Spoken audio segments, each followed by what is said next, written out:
Okay. I'm going to tell you. We should be back up. Are we up and running? We should People be. tell us. We lost the first 20 minutes. Text me and tell me if you have us. I know Vendetta has my personal number.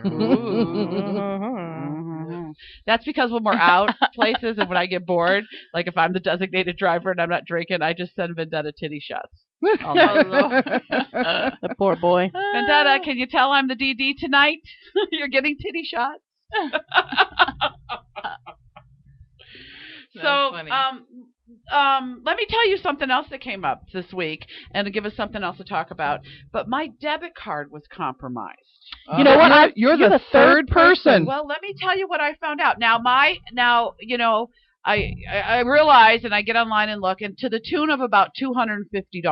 Okay, and it's like $100 at Green Valley something, an ATM withdrawal, Chevron. So obviously, it's something happening in my own neighborhood. Okay, but I never did not have my card in my hand. Okay, so I can't figure how does somebody do an ATM without having the card or the PIN number. Well, you guys all know that I have a friend that works for Las Vegas Metro Police Department, and her job is to investigate these kind of crimes. So I asked her, I'm like, how can somebody, well, apparently what happens is if you go in and make a purchase. Like, what the hell is that? Like, that's my boyfriend's text message sound. If you go in and use your PIN number somewhere, on some of those machines, they can scan it and swipe your information, and they have your PIN number. What they have is they call it a cloner, and it is designed to blend in with the machinery that you're using, and they attach it to the front. Your card goes in, and it's recording everything you do on that machine. Well, let me tell you what I found out from this friend of mine. She was investigating a case, and one big retailer here in town, I'm not going to tell you who it was. No, it wasn't Target. Oh. Retail, it was a craft division.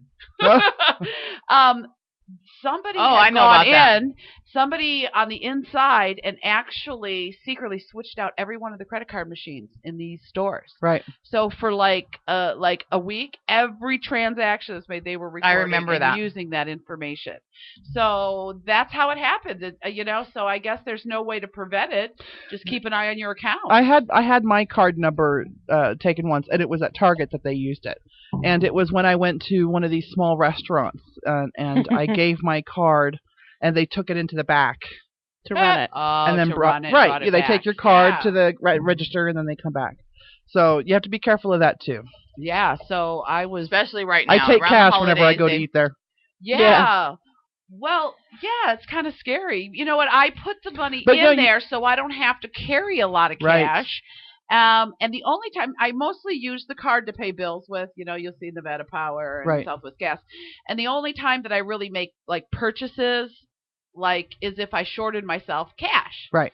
For that, that period of time. So, it just makes you kind of. See, I use my card for everything. I put all my cash on there, and I use my card. Not but anymore. Yeah, I've stopped doing that. Yeah.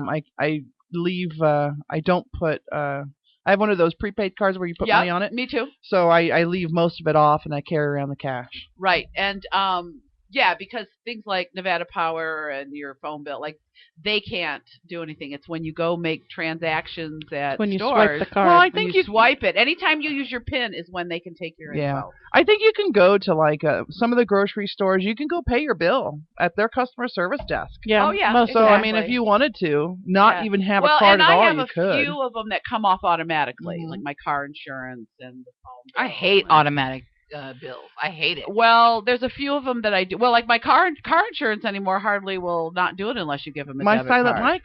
My Silent Mike from his bank got a little notice that somebody just tried to use your card at one of those box chain grocery stores, a huge one. Really? And thank goodness they notified him, and he said, "That wasn't me. It was declined."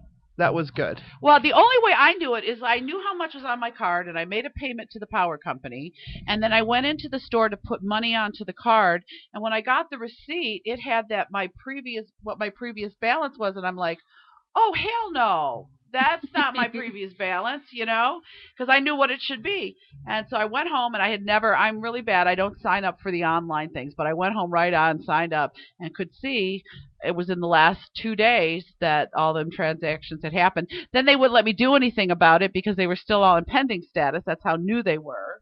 So I caught it. There's no telling how long it might have gone on. I caught it really quickly, and they shut the card down and stuff. If any of you guys out there, if your bank or your credit card company or whatever offers notifications to you when something, when there's a purchase, Yeah, even if it's when at a it's small over- when it's at a small monthly fee, it's definitely worth it because all it takes is one day for someone to completely clean you out. yeah. And it's a good thing. Like I said, I wonder if we use the same debit card company, Alexia, because that's what I go it is. to I don't mind pimping them out because I haven't had any problems except for the one time I used it at what do you call I go to Money Tree. That's where I Okay, go. well, mine's actually a Green Dot card, and I've never I had have- any I problem. have one of those, right? This is the first time anything's happened, but they're very good. They're researching it. They're going to give me my money back, and I was doing Green Dot for a while, and- but then they stopped carrying at 7-Eleven where I worked, oh, and it okay. wasn't convenient anymore. Yeah. And there's a Money Tree like on every corner practically. Right, So. exactly. So yeah, so My problem with those prepaid cards is I've done such a good job at being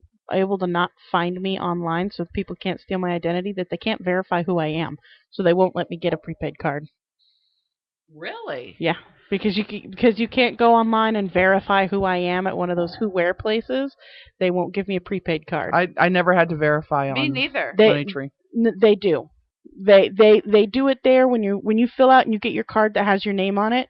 In order to get that card with your name on it, they had to verify you online somewhere. No, they never did. All I had to do was call the number to do the card, and that was it. Me too. I have the option of going online if I want, which I've done a couple times. No. but- What I meant is No, the person that she's you worried about- talked to on the phone, they had to verify your information, who you are, your name, all of that information you gave them so that you could activate the card. They verified that somewhere. You can't verify me that way on a computer Try anywhere. Money Tree. I'm telling you, they did nothing like that for And me. I'm telling you that I've tried Money Tree, and that's exactly the problem I had with them, as well as Green Dot and 2 other prepaid card companies. That's very. It just interesting. shows you're special. Wait a minute. How have you like lost yourself online? How have you gone under the Big Brother radar? How have I gone under the... Well, I'm not under the Big Brother radar. Big Brother can find me. That's not a problem at all. But average Joe cannot go online and really find out who I am or where I live. I'm very Unless they're good at into that. like DMV records or something. Right, unless they can get deep down into records that are not public records. But I have most of my public records sealed, most of my How did Why? you do that, information. though? Why? Why or how? Both. Well, how you just ask. When you go to sign up or anything like that. About the only public record I have that you can find is my divorce decree. Vendetta says the Kardashians have a line of prepaid cards. Did Of you? course they do. Here's some stuff from Us Weekly and People Magazine. I hate the Kardashians. The Kardashians sent a pair of their jeans to whatever princess it is that just became a princess. Oh. That lady over in the. Kate Middleton? I think so. Okay. She sent it back unopened. Oh, you're kidding. That's priceless. You know what? Now, I love, and I think Sierra does too. We watch all of the music shows, the competitions. Yes. The X Factor right now, I love it, but do you see who the fucking host? I I don't almost am watch not it. watching it because fucking Khloe Kardashian is one of the hosts. Who the fuck gives her a right to host a music show? Why do they need 2 though? I was And just Mario watching it. Lopez? Why do they They're need both 2? they both suck moose cocks, okay? They're horrible. Yeah, Nice. big honking moose cocks they suck. From Minnesota, no less. It really pisses me off because I like the show and they're lousy hosts. Moose cocks. Moose cocks, and I love Adam Levine. God, if I could fuck Adam Levine. Ugh. Oh, Or help Blake me, Shelton. God, oh Blake too. Mm. Adam just, oh my God, he makes. She said moose cocks. I know. I'm twittering that shit. Moose cocks. It pisses me off. So how? Sucks moose cocks. Hey, Moose Cox.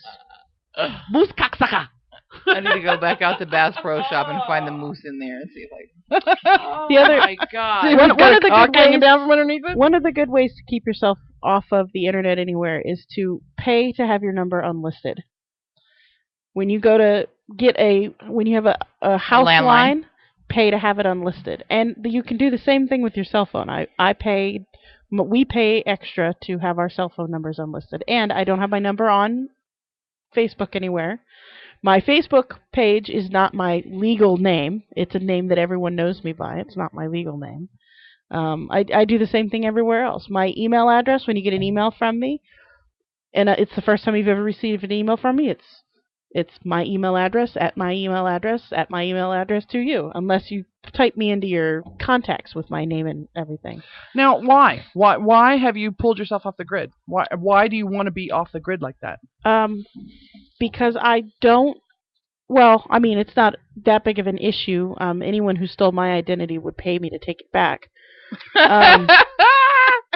But mostly for the peace of mind that, crazy stalker people can't try to find me. Or people who want to steal my identity, they can't.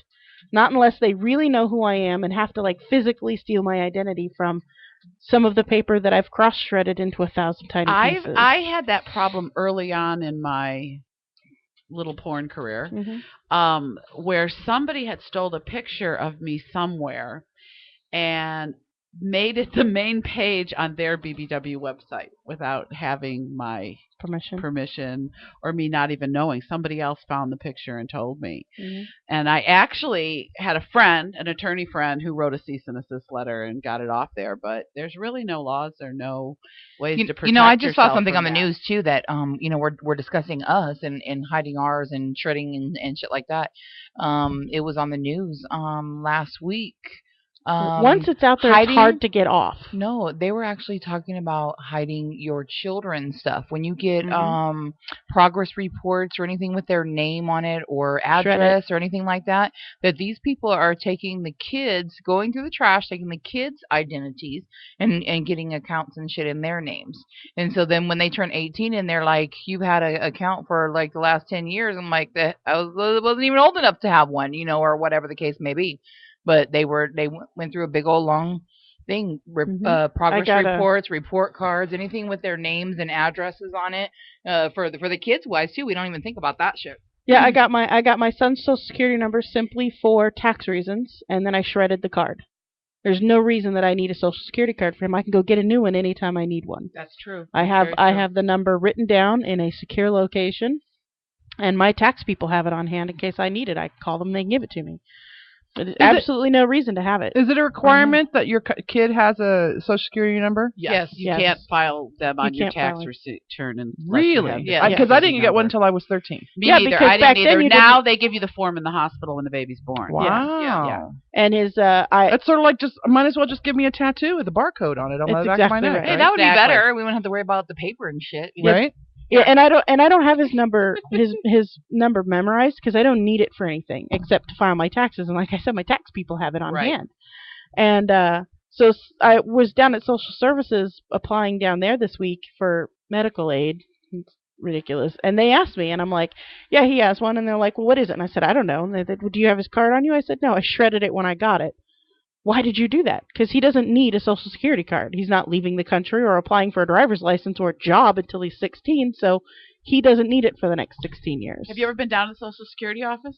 I have been down to the Social Security office. It's a lot of other races with newborn babies. Yes. It is a lot of anchor babies in the Social Security office. I was thinking of a nice way to say it, but anchor babies is a good way. Yeah, that's the way I've heard it described, anchor babies. If you have a baby in this country, it is harder for them to deport you. Now DJ says that he has bad credit because he has next to no credit because he's a ghost according to industry standards. Yep. And that's the second problem. You were complaining that you couldn't get a prepaid card because they can't find you online. That's right. So that's the drawback. You wouldn't be able to buy a house. No. You wouldn't be able to do anything like that. You wouldn't even be able to go get a car. Actually, I could do all of those things. I have credit. You just can't verify who I am online. Most creditors, mortgage companies, car loan people, they don't verify who you are online. They verify you through the information that you provide to them, and then they go to the appropriate credit bureaus to verify you. Well, I would think that these prepaid credit cards would check with the credit bureau. They cannot. Hold you up. They can't even. The prepaid ones are they're like throwaway phones. You shouldn't. There should be no reason why they would. They at some point they have your social security number on that. Yeah, yes, but they don't. They have to because I know that when I got the Green Dot card, I got the temporary card, and then you have to call to activate that, and that's when they ask you for your full name, your social security number, all that. So someplace at Moneytree, they have your social security number, and it is listed. So when somebody pulls your credit report, it says you have a Moneytree card. Yeah. So yeah, they have to verify. They can't use the same credit places. I mean, I suppose they could, but most of them are lazy and they don't. They use like Where or some other online identification verification place, and you can't find me on there. yourself on switchboard.com? Not lately. I haven't. Vendetta says the real problem is that the internet is a lot like the old Wild West. It's just open for outlaws to run rampant. That's like, it looks like armpit. I'm sorry. Armpit. And sadly, since the internet is supposed to be a free-range place, there is no sheriff, honestly. That's true. And that's fine. That's the way it should be, which is exactly why I keep my ass off the internet. I think there has to be a good medium. You know, you have to be able to give a little bit of yourself, because if you're completely not trusting, then nobody's going to trust you for anything. That's true. That's in real life as well as online for credit or whatever. Because if you develop that kind of narrow-minded attitude where you don't want nobody to have your shit, and I understand you're trying to protect yourself, but I'm sorry, posting a picture of what you had for lunch today is not going to get you into any identity theft my trouble. Problem is I trust everybody. I really am very So there trusting. has to be a really good balance. I have no problem with having an email with my real name on it, you know, that's attached to, you know, and if somebody wants to go through all that trouble, fucking take my identity. Right. Really? Yeah. And just like Sierra, they won't pay me to take it mine back, either. but... You know, but it's not that great. If they were to go ding my card right now, I think there's $40 on my card right now. You know, because as soon as I put money on it, I pay the bills. That's what it's for. I know. You know? Mine too. Yeah, I except for the $100 that I used to go to Starbucks every day before I come to work. I totally get. I need to buy some stock in Starbucks. I totally So get really, that. I'm very weeks? Militant. Is $100 a week? You said a day. No. You did say a day. It's about $10 a day for me. Oh, okay. I'm like, you Starbucks. said a day for? No, that's $10 a day. No, you said $100 a day. $100 a week, I said. Okay.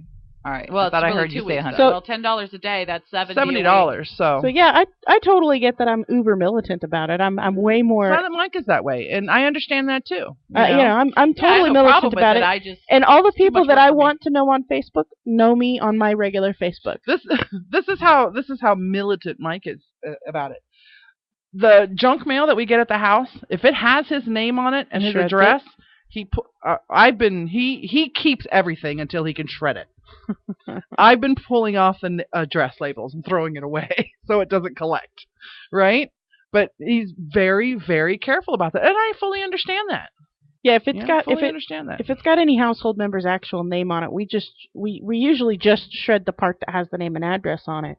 And the rest goes in the trash. We need to get recycling bins because honestly, we should be recycling this mounds of crap. Yeah. Well, I learned how much junk mail somebody gets just based on house records. Okay, my house is in my father's name. Okay, do you know how much mail I get with his name? He doesn't live at the house. Doesn't even live at the state.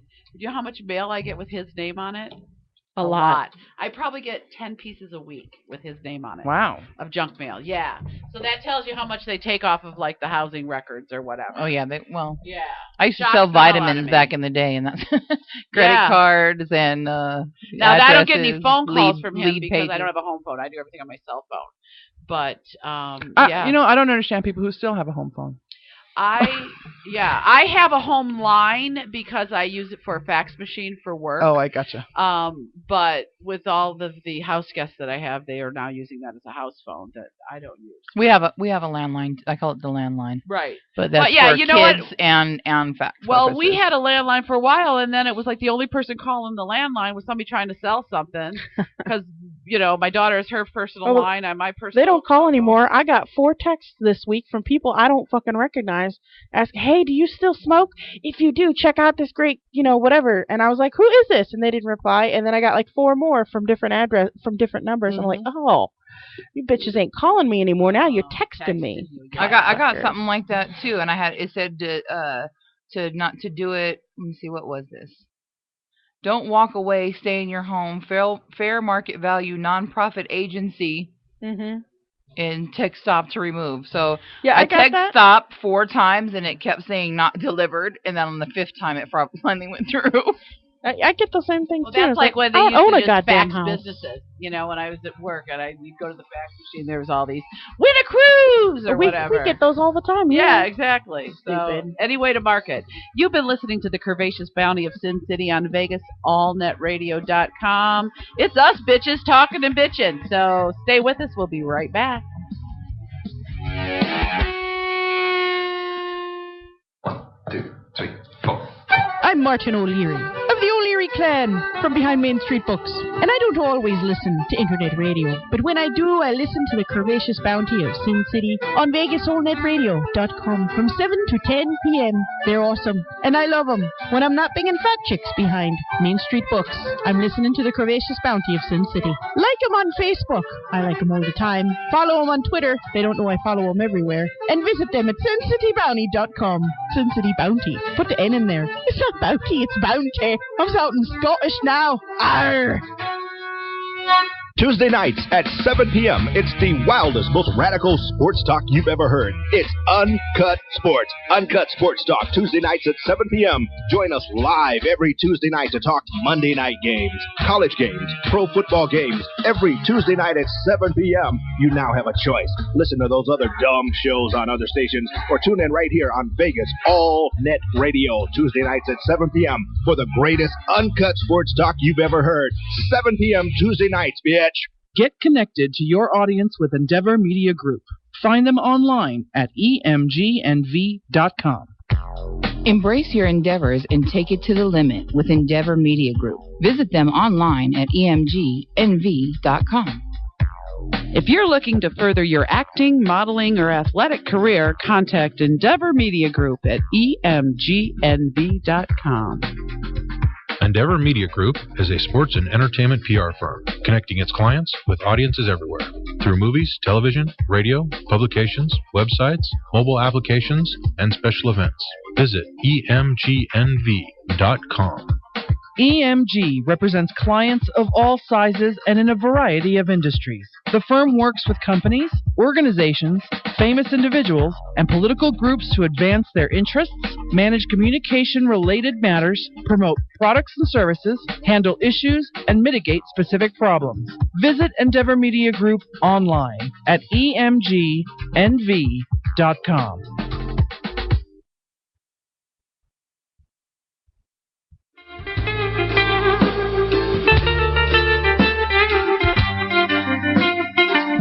Welcome back. You're listening to the Curvaceous Bounty of Sin City on VegasAllNetRadio.com. The final frontier, free speech, where you can say whatever the fuck you want. Fuck you, too. Mama just does not strike me as the kind of person, normally, that cusses a lot. Oh, I cuss she the does. fuck out. I know you do. Oh, no. You got kids. And she cusses in that shop. Oh, y'all, wait. Y'all, what y'all fucking talk about? Don't make me get up in here. Yeah. She gets You her in the head shop? wobble and everything. Mama just transforms in that shop.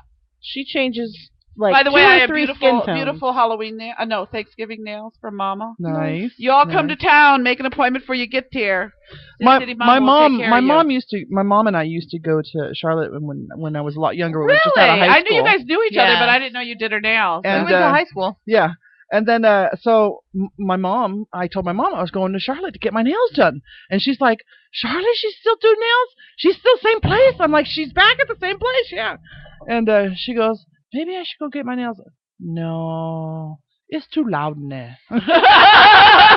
That is absolutely true. It is loud, and you know what? It's Some like, days it is. well, I went in this week, and it was the first time in probably the last 4 times I got my nails done. They didn't have my Rat Pack with me, my children. Yeah, they were asking about Yeah, where they were I at. walk in the door like, where's the grandkids? I'm like, geez, can I have a few hours to myself and get my Right. nails done? Right. Yeah, and you know what you guys are saying that it's loud in there. It's so funny because every once in a while, like when it on a day when it's quiet, everybody's like the clients that normally come in there all the time, the regulars, they're looking around like something is wrong. I'm like, are you all right? Who's Yeah, mad at who? it's really quiet in here. Why is it so quiet? This TV's not going. This show with the Well, and Real you know what? Housewives of New Jersey is The not place going. is so narrow. Cops that is not the- on this TV the over here. stuff just bounces back and forth off the walls in there, so it makes it even And louder. people yell across the room all the Oh, time. yeah. No, they don't. I don't understand how these bitches communicate with one another.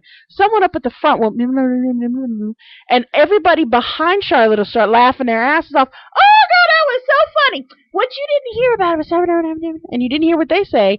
And then the girls up at the front will, I can't believe it. They all mumble, but they understand each other. Like they're on a frequency all their own, which is above my head somewhere. Yeah, it's like when you go like to a dog Korean whistles. There was a girl in there when I was the other day. Girl, you would have died. She had the ultimate S&M nails. I'm talking stiletto nails with spikes and chains on them. Wow. Yes. They were hot. Drawn? No, real chain and the yeah. real spikes. You know how you have those spiky bracelets? These spikes were on her nails. She actually ordered and they them. were stiletto, and they were like 2 shades of black, like a shiny, and with a matte, like a matte. Oh my God, they were hot. And this young girl, she's walking through showing it. It was somebody else's client. I didn't do it. And Mama looks at her and goes, "No, we know you got an outfit at home to match." Look at she started cheesing. Yeah, I do. Too funny. Yeah, they were Posers. hot. Yeah, they were hot. What was the news around the work this week? What was going on? What was the main topic of discussion? Yeah, there's always good conversation in nail salons. Oh, nothing really this week. Obama.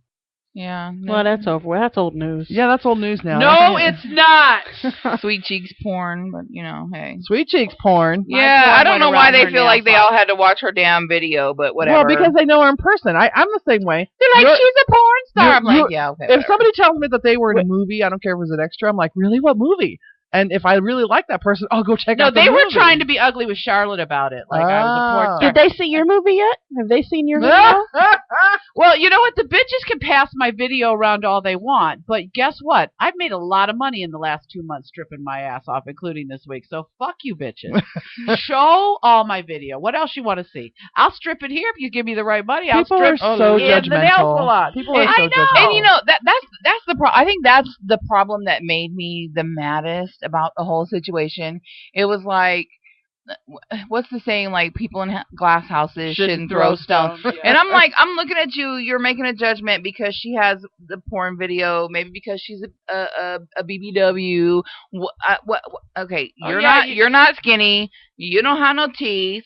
You are just as big as us or bigger. And I didn't. You got a crack problem. I didn't get right. I didn't get it.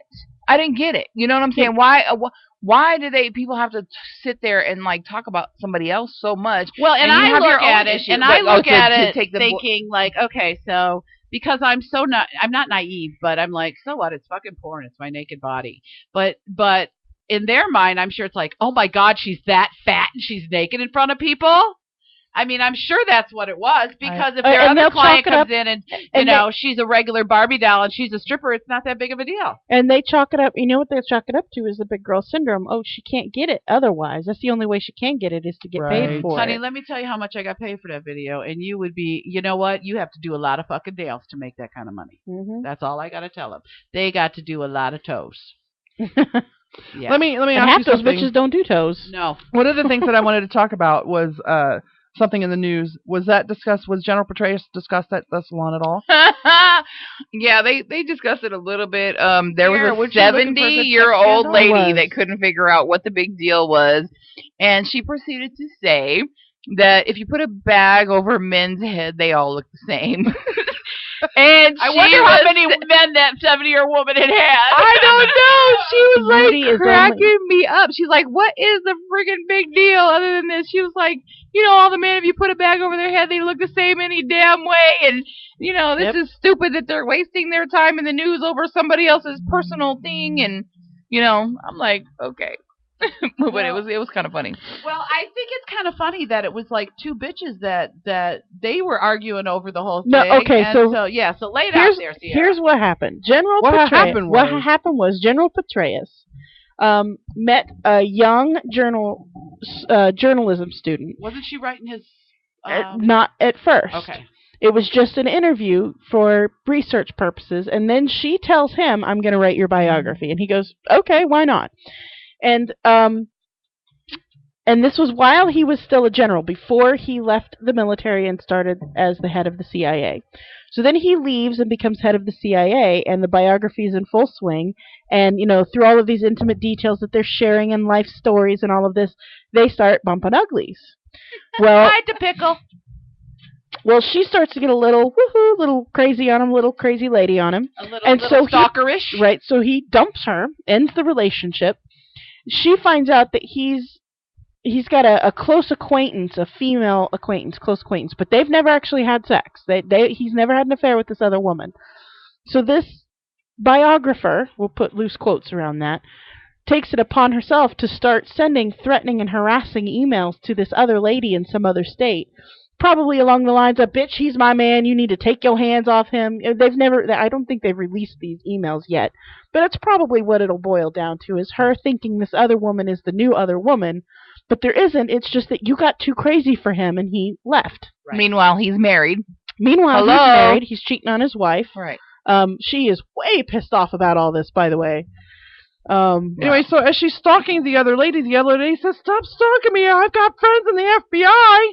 Yeah. So she goes to her friend in the FBI, who discovers all this stuff, breaks the story, and now the guy in the FBI, or girl, whatever it is, in the FBI that broke the story is now under investigation themselves for inappropriate behavior. Right. Now the reason you wanted a sex scandal, and I guess with the president, it's not that big a deal. But here you have a military man. You can get kicked out of the military for... well, the head of the CIA. Do you know how much info the head of the CIA Yeah, he knows? does, but it's highly unlikely. It is... the one thing General Pillow Petraeus talk. is... The one thing General Petraeus has always been is an upstanding member of... except for the fucking of another woman. Everything else in his career is absolutely stellar. Absolutely No, you're stellar. right. He's got a stellar record. He probably did not give her any information that was pertinent. Maybe he did like office talk or stuff everybody's already talking about, or So are you thinking that this whole investigation What'll into this it'll is probably a waste come, of time? I absolutely do. And taxpayer money. Well, no, I don't believe it's a waste of time and taxpayer money. We do need to know for sure if she knows anything. Right. Most likely the outcome will be that she doesn't know anything any more than a very well-informed American would already know. Except maybe that Barbara got wasted at the Halloween party last year and totally made out with Tom. Right, maybe that. Well, and that's just an assumption. How do we know that? Pillow talk for him isn't, God, I had a horrible day today. This guy from this country said that they couldn't do this, and this guy from this country. You don't know. I mean, he could be spectacular in his professional public life, but in his personal life we have no idea. We don't. Right, which is why we need to do the investigation. Or we don't know what she could have seen being in his room. I mean, there's a whole lot of I don't think situations. Or overheard phone calls. But you know what? You can't say. Yeah, you I can't don't say. Think. I don't you don't think. Yeah, or you're what right. she might have seen on his computer as he's, you don't know. Right, which is why I say the investigation is not a wasted time, but I believe that the outcome will be that she just really doesn't know much more than what any one of us with a lot of research capabilities could learn. Vendetta says, amen. I think that we need to know what is the breach of secrecy. The sex shouldn't be important. Yeah, that's right. Exactly. Absolutely. No, Vendetta, what was Pat Robertson's response to the Petraeus case? I did not hear that. I would love to hear it. Give it to us, Vendetta. What a wacko. Let's see. A couple of steps back here. Vendetta says he curses like crazy too, especially at work because he works with teenagers and they like that. You're teaching them some things, Vendetta. People in glass houses shouldn't throw stones unless you got the money to back your stuff up. Nilla Booty Cutie says, don't throw stones unless you're ready to get hit with a boulder. DJ's Carpet, gross, by the way, says, when we were talking about put a bag over their head, they all look the same. DJ says we say the same about women, open a woman's legs, and they all look like a can of worms. Squiggly meat. Squiggly meat. Well, yeah. my Gross says that all the time. That's squiggly meat. My meat ain't squiggly down there. my meat's pretty squiggly. I don't know about you. Squiggly? Squiggly like how? Well, the there problem are is- some that have the lips. Yeah, That's what you're. I'm like, their inner ooh, lips I'm are a thinking little No. No. Coming out. And mostly, you know how when your fingers get wet and they've been wet for a really long time, you get that you're puckering. Right, that is what Well, I'm juicy most of the time, so I'm kind of puckered a little puckered. Just saying. Pucker. See, Yeah, when mine. you're talking squiggly, I'm thinking like, ooh, this stuff is marinating. Hey, y'all, I got something to squiggly. I got something to tell I you. was thinking octopussy. I was Yeah. thinking more like wormy. So wait, so Ew. Friday night we went to KJ's with Diva Denise, Mhm. and they Thanks had for a little. texting me to telling me you They were had going. they had a You were little supposed meet to do and that, greet. by the way. Sorry, man. Anyway, it's But okay. anyway, Talk it so they had karaoke. Uh-oh. So apparently, in all of his aloneness, DJ has had time to practice a song that is now our song, and he sang the song to me. We fucking missed this shit. No, I have it on video. Yay! Oh, we'll be can we posting put it up on on YouTube or something? Yeah, we can post it on Well, YouTube. I missed part of it, and then I was like, oh, I should What be was recording the song, Mama? this. It's the Kenny Rogers "Buy Me a Rose" song. Oh, do you have the audio? Maybe I can plug it in and play it. Here. Here. Let me see. Hand it to me. That's Oxan. Okay, here we go. So I missed part of it, but let me know when you're ready. I'll turn it up. We can talk over it. Okay, ready? Okay, I'm playing.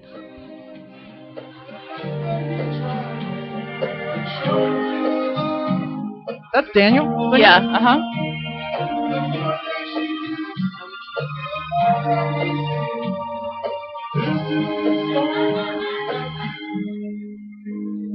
Look at Mama's cheesing up. She is.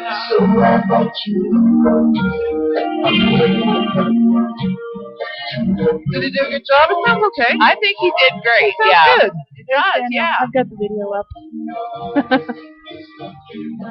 I want someone to love me like that and sing a song. Kelly Guy did that one time. Fuck you. Very first karaoke night I think we all went to together. Vendetta talking about Petraeus, he goes, unless he screams out, I know who really killed Kennedy! When he nuts. What's the problem? I'm gonna Twitter that shit. That's funny. That is funny. Singing. That's really sweet that he went through the effort to learn Yeah, the words. He's been practicing. Well, you don't need to learn the words of karaoke. They're right on the screen. I know. No, Still, he you wanna make sure was the words and the practicing, so tune, he no. could learn the words. And Wait, he is that had- you No, guys- you do Wait a need minute. to. I want to know how he let you go out without your nails done. Ooh. Oh, that's a big no-no. So what I want to know is that you guys a song or something? What is that? Well, he said that's our song. If you like listen to the words, that's like fits us or whatever he was saying. So, and he had practiced it for a while, and he's like, I got it down, and he like, I know that they're gonna have the words, but he's like, I don't want to fumble, and so that's Do why you he was guys- practicing first. Do you guys have a song that like is hard to listen to? Like What do you because mean? it brings back emotions that you just don't want to bring up. I have one that used to make me just weep with absolute anguish every time I Me heard too. it. But it doesn't anymore because I have Cali Guy. It healed that. What song was Healed that? that wound. Everything by Michael Bublé. Mine is "The Dance" by Garth Really? Brooks. Yes. I don't have one. You don't have a this. Heartless bitch. This used to be a I don't usually don't have a song with people. Like Silent Mike no, and I this was don't not really a have song with people, but that song just reminds me of a situation that Oh, no. you know no. gets emotional. I think music does that well, in Music general. can take you to Yeah. Because back to it's a like time I and can place. listen to a Oh, song no, and I no. can say I know where I was, I know what I Right. was doing that time. This boyfriend left me, my car broke down, and I was sitting in the bathtub, and that song was on. You know, it was like, Oh yeah, it takes you back to a time and place. Mhm. Yeah. Oh, yeah, that happens to me all the time. But I don't think I've had a situation so bad to where I can't listen to When a song. I got divorced the second time, I could not listen to music for about 2 years. Really? I couldn't. Yeah, I seriously. I could not listen to it in my car. I could not. You know, I like to put it on when I'm cleaning the house. I could literally not listen to any music for 2 years. there was a song, and I can't remember what it was, but it right after 9/11 happened, and it came out, and you couldn't do it. I could. Well, it just made me cry every time I heard that song, and Do you I remember can't some of the remember. lyrics? I can't remember what it is now. And I can't believe the freedom. Yes. Well, that came out during Desert Yes. Storm. Be an American. No. Where at least I know I'm free. Well, the songs like that make me sad, but I can still listen to them. Now I can't listen to them without crying. Christmas Shoes makes me bawl every fucking year. It's about this little kid who wants to get a pair of shoes for his mom. I'll play it for you on the break. We can't play it here because it's copyrighted, but we'll play it for you on the break. I've got it pulled up. Vendetta says Cancer by Chemical Romance turns him into a weepy baby. Oh my God. Nilla Booty Cutie says they say music is the soundtrack to your life. She also says that she just said that to someone she dated a long time ago. She wanted the movie romance or nothing at all. Love me like The Notebook. She's talking about singing to you and stuff. Oh. Yeah, I'm giving up on all that shit. Oh, stop it. You're gonna find it.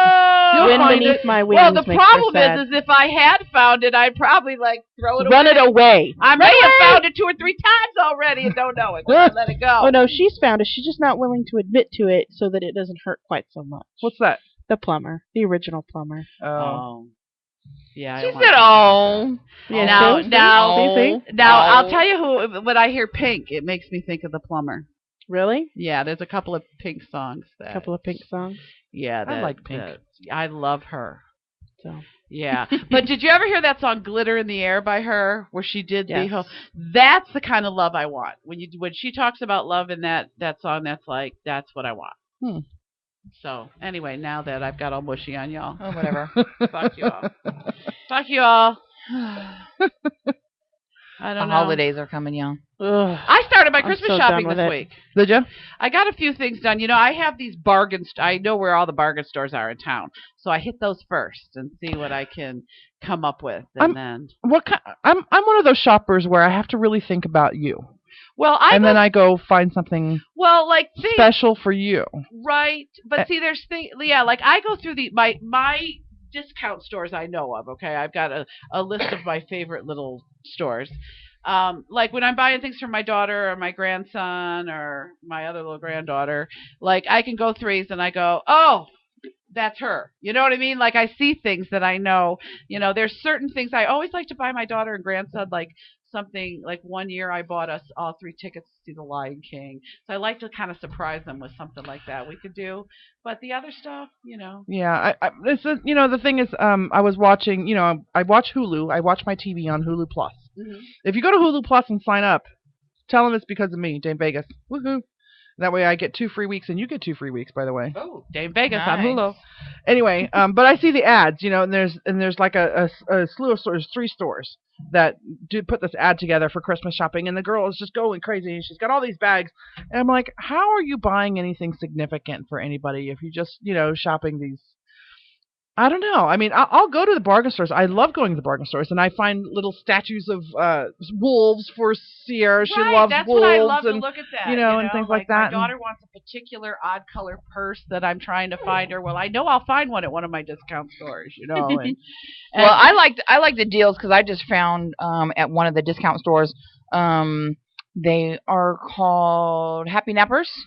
And I've seen those today. Where they go from a stuffed animal into a little pillow thing, and then they fold. You can turn them inside out. Well, normally they're about 5 times the price of what they are, and at this little discount store, they are very $4.99. I seen them today. Yes. Yeah.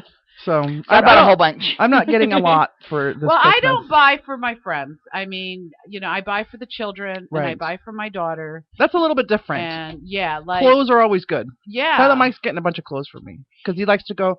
He likes to look good when we go out, and he doesn't know how to buy his own. So I'll buy him that's some good clothes. because then you're gonna pick out what you like for him to wear.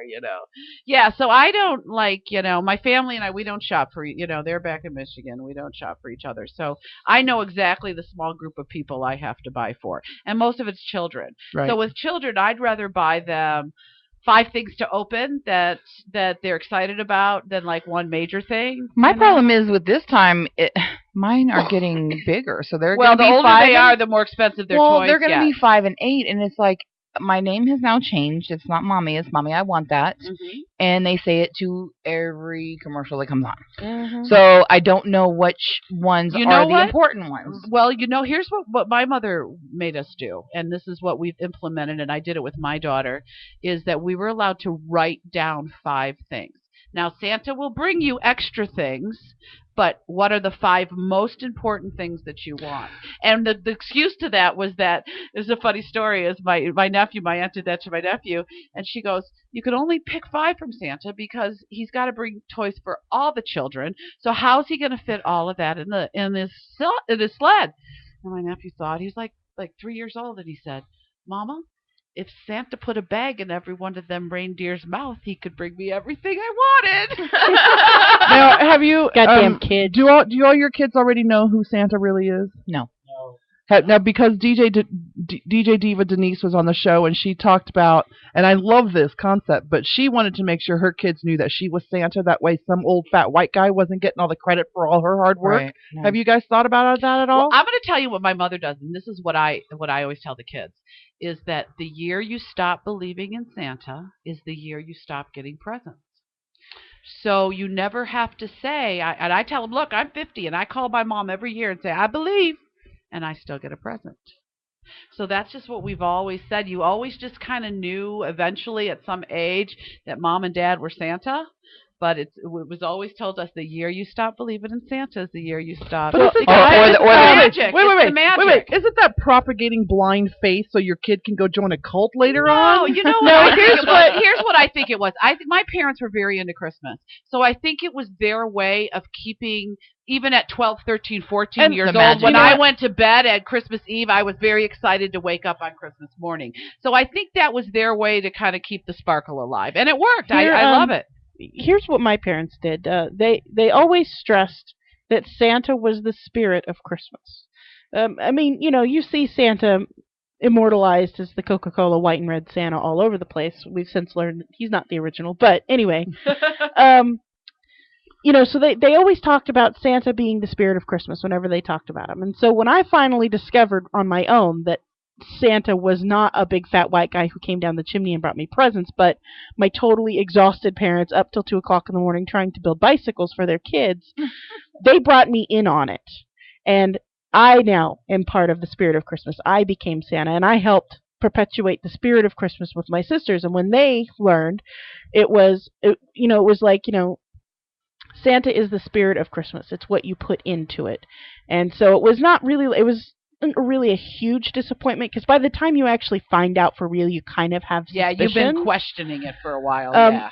But it helped that I had younger siblings to help keep me in, the loop and make it still just as magical. And now that I have my son, it's just as magical. And when he's, too old, we'll find something to do to keep Santa alive. Well, and I'll tell you where that story came in for me good is when, my daughter went to preschool, and the room mother helping out was a staunch, Bible thumping Christian that said there's no Santa. And she come running home and goes, Mommy, Miss So-so, there's no Santa. I think doing it coldly like that is not the right way of doing it. Well, and that's what I said, you know what? The year you stop believing is the year you stop getting presidents. And it covered my ass. I don't know. I don't know about that. I love it. We're going to take a quick break, and we'll be right back. You're listening to the Curvaceous Bounty of Sin City on VegasAllNetRadio.com. Are we streaming now? Yes, we're streaming live on Ustream. You can actually watch us again if you're listening to the audio. You can go over to SinCityBounty.com and join us in chat.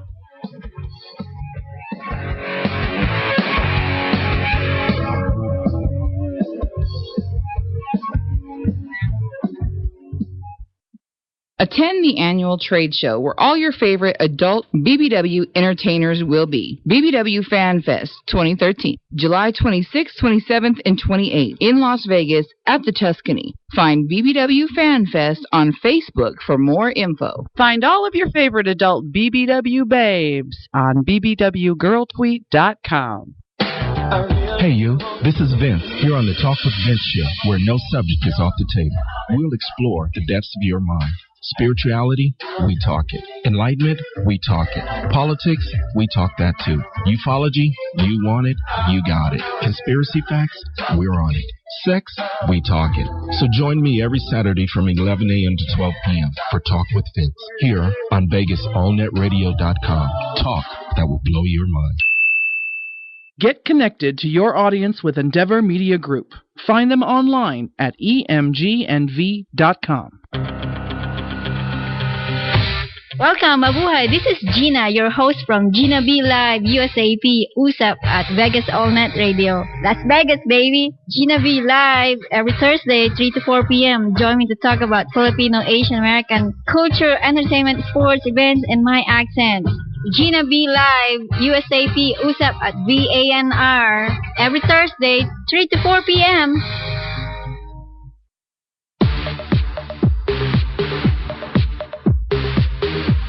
Join Alexia, Sierra, Calypso, and Sweet Cheeks for a no-holds-barred show on VegasAllNetRadio.com, the curvaceous bounty of Sin City, where we talk about dating, love, life, and sex. Tune in Sundays from 7 p.m. to 10 p.m. Are you brave enough? The curvaceous bounty of Sin City. Visit us at SinCityBounty.com.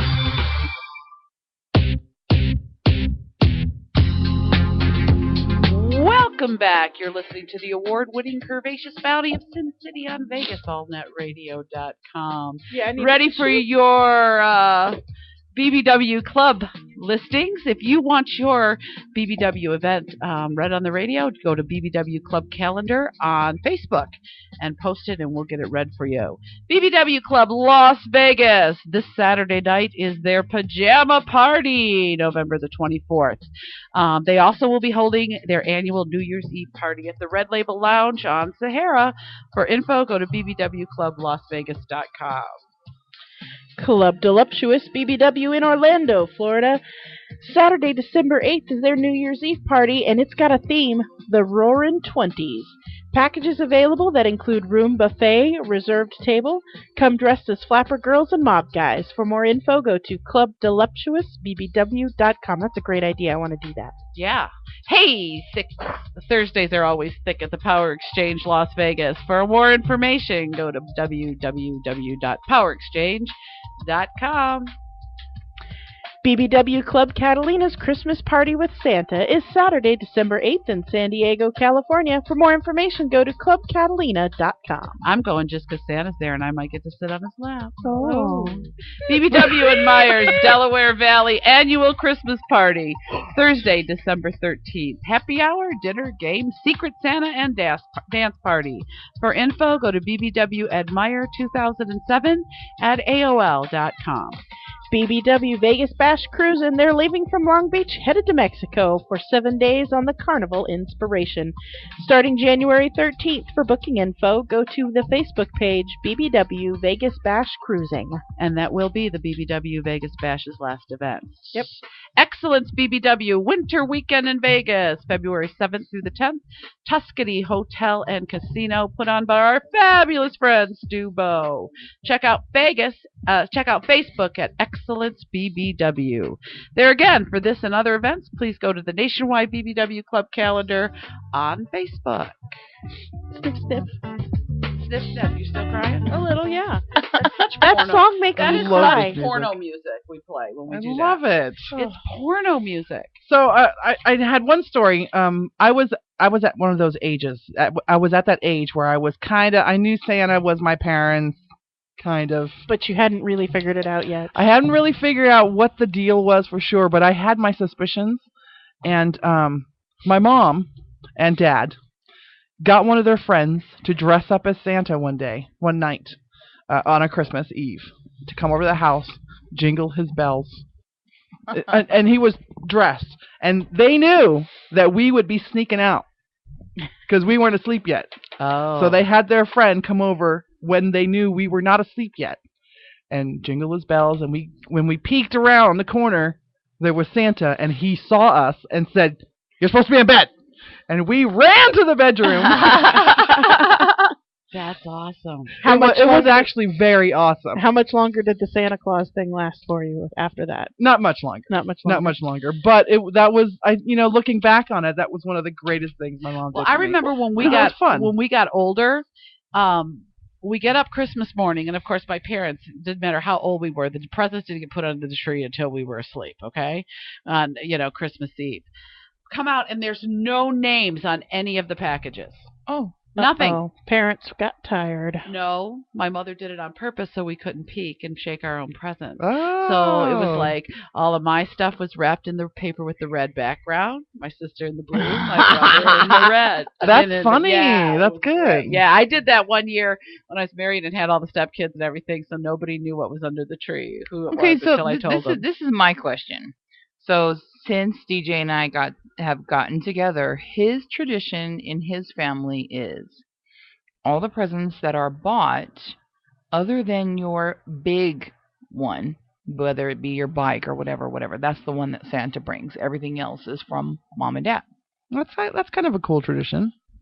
See, and I was brought up where there wasn't shit under the tree until Christmas, Christmas morning, and you wake up and there was. I put the stuff like from Grandma to my daughter, my grandson, and my other kids under the tree right away. But I love to wake up Christmas morning and you walk in there and it's like boom, there's everything. Yeah. I know, it's like wow. We have a full house in chat today, and the only reason I'm mentioning it is because Vendetta went and asked Wendy about the Steelers uniforms when he should be asking me about the Steelers uniforms because I am the Steelers fan. I believe that our Queen of Lesbos is also a Steelers fan. No, I think she likes the Chiefs or San Francisco or something like that.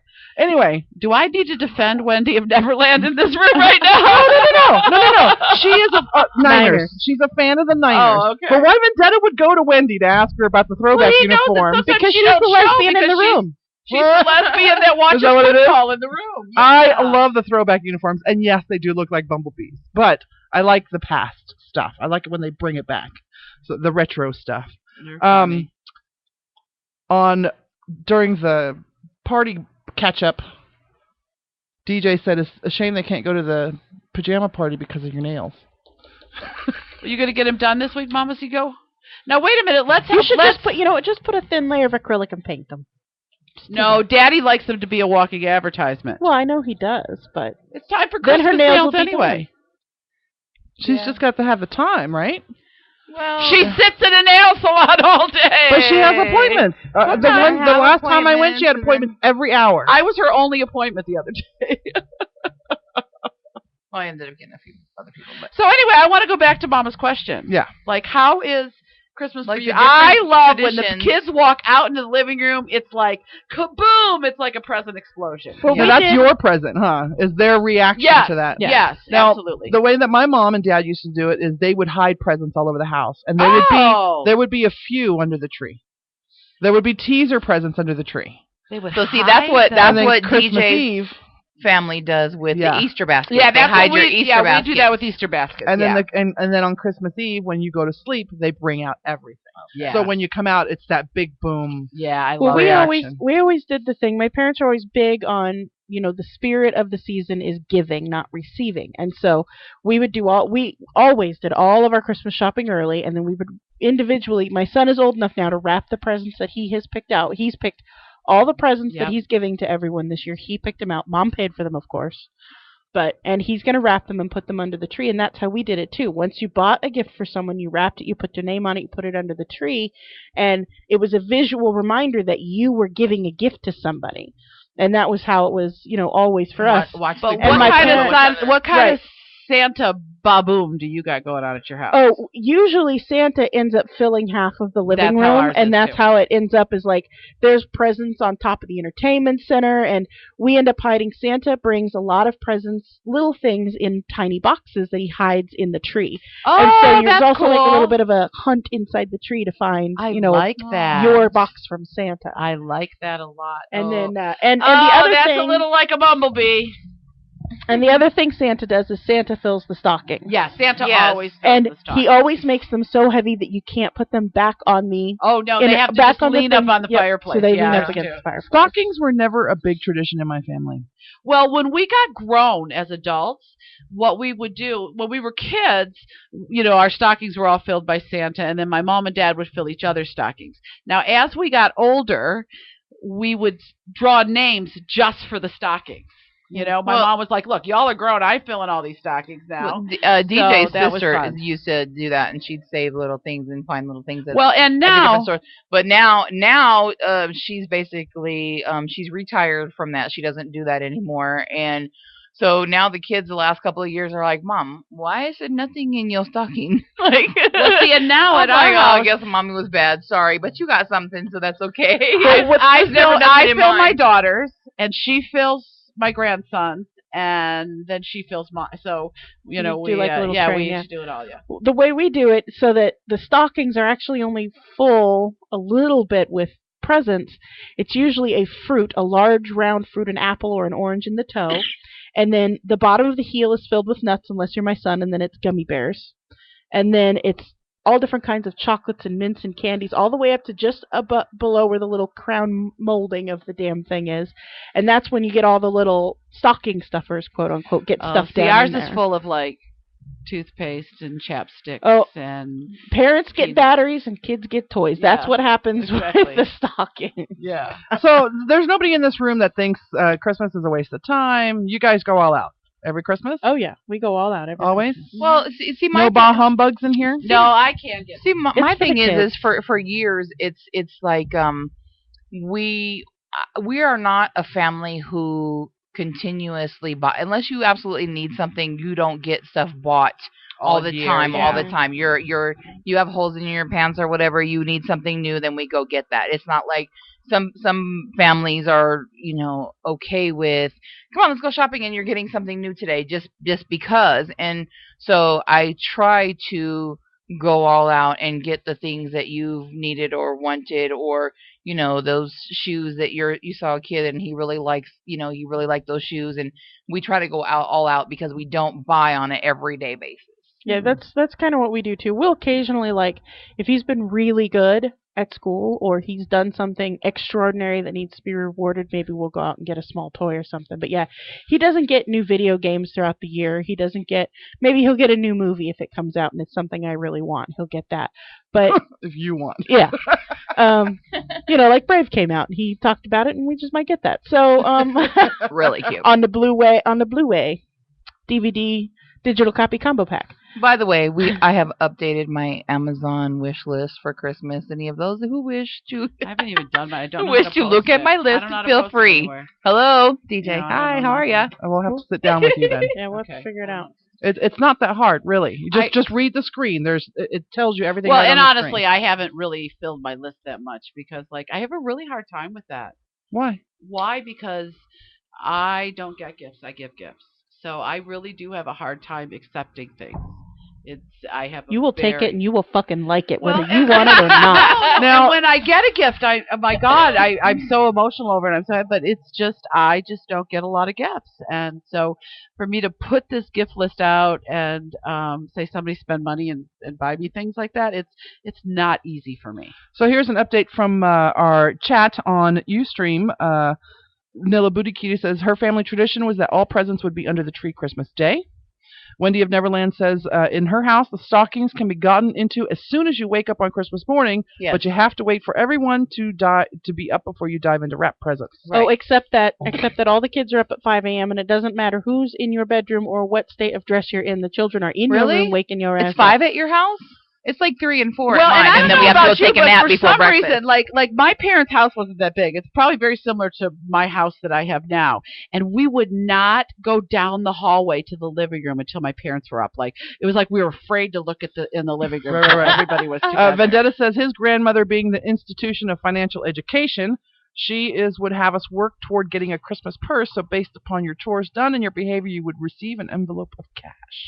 Oh, nice. Wow. Grandma, you got to work for your Christmas. Yeah, you know what? I was just thinking about that. I wonder if part of my growing up, because we were around extended family, my grandmother's thing was Christmas Eve, and we'd go over there and get whatever we, uncles and aunts and grandmas, and we'd have our big family Christmas, and then the following morning was our just me and the girls, me and my sisters. That's something that happens in my family. Christmas Eve is dinner and one present a person. The kids would get to open one of their presents while all the presents for the rest of the family. Oh, no. And then No the next present morning would opening just allowed. be. No, I'm the same way. And then the next morning, my sister and her kids would do their thing. We were on allowed their to own. open the things that was from grandma and aunties and uncles and whatever they brought, and we had our family Christmas on Christmas Eve.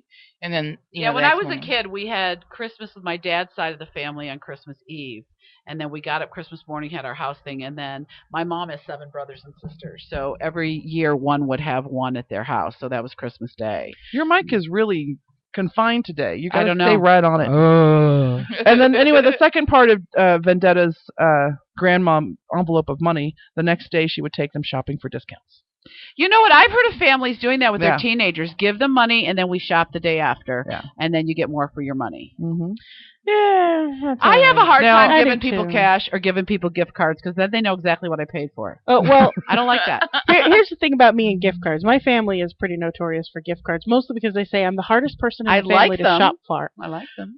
If you're going to get me a gift card, I ask that it only come from one of 2 places, Barnes & Noble or Borders. And since Borders is closed, that bitch better be coming from Barnes & Noble. No, wouldn't you like one, say, from an LB gift card? It would be nice. But I usually a prefer- gift card, most people who buy a gift card from LV, it's only going to be like $25, and you can't buy anything for $25 at the LV. That's true. But Maybe for a bra. But for $25 down at Barnes & Noble, my ass coming out sitting pretty. I got about 4 months worth of books that way.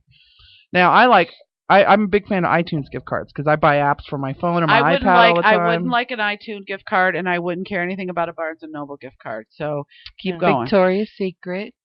What about food ones like Olive Garden or Jack in the Box? Those are nice. Those Those are are nice. okay. I got Applebee's one once for my birthday. That was nice. Somebody gave it to me. But I like them $10 ones in my stocking stuffer. I would like a Starbucks. really nice set of pots and pans right now, if you must know. I mean, a really, really nice set of pots and pans. Oh, gosh. Wendy of Neverland's son, his birthday is Christmas Day.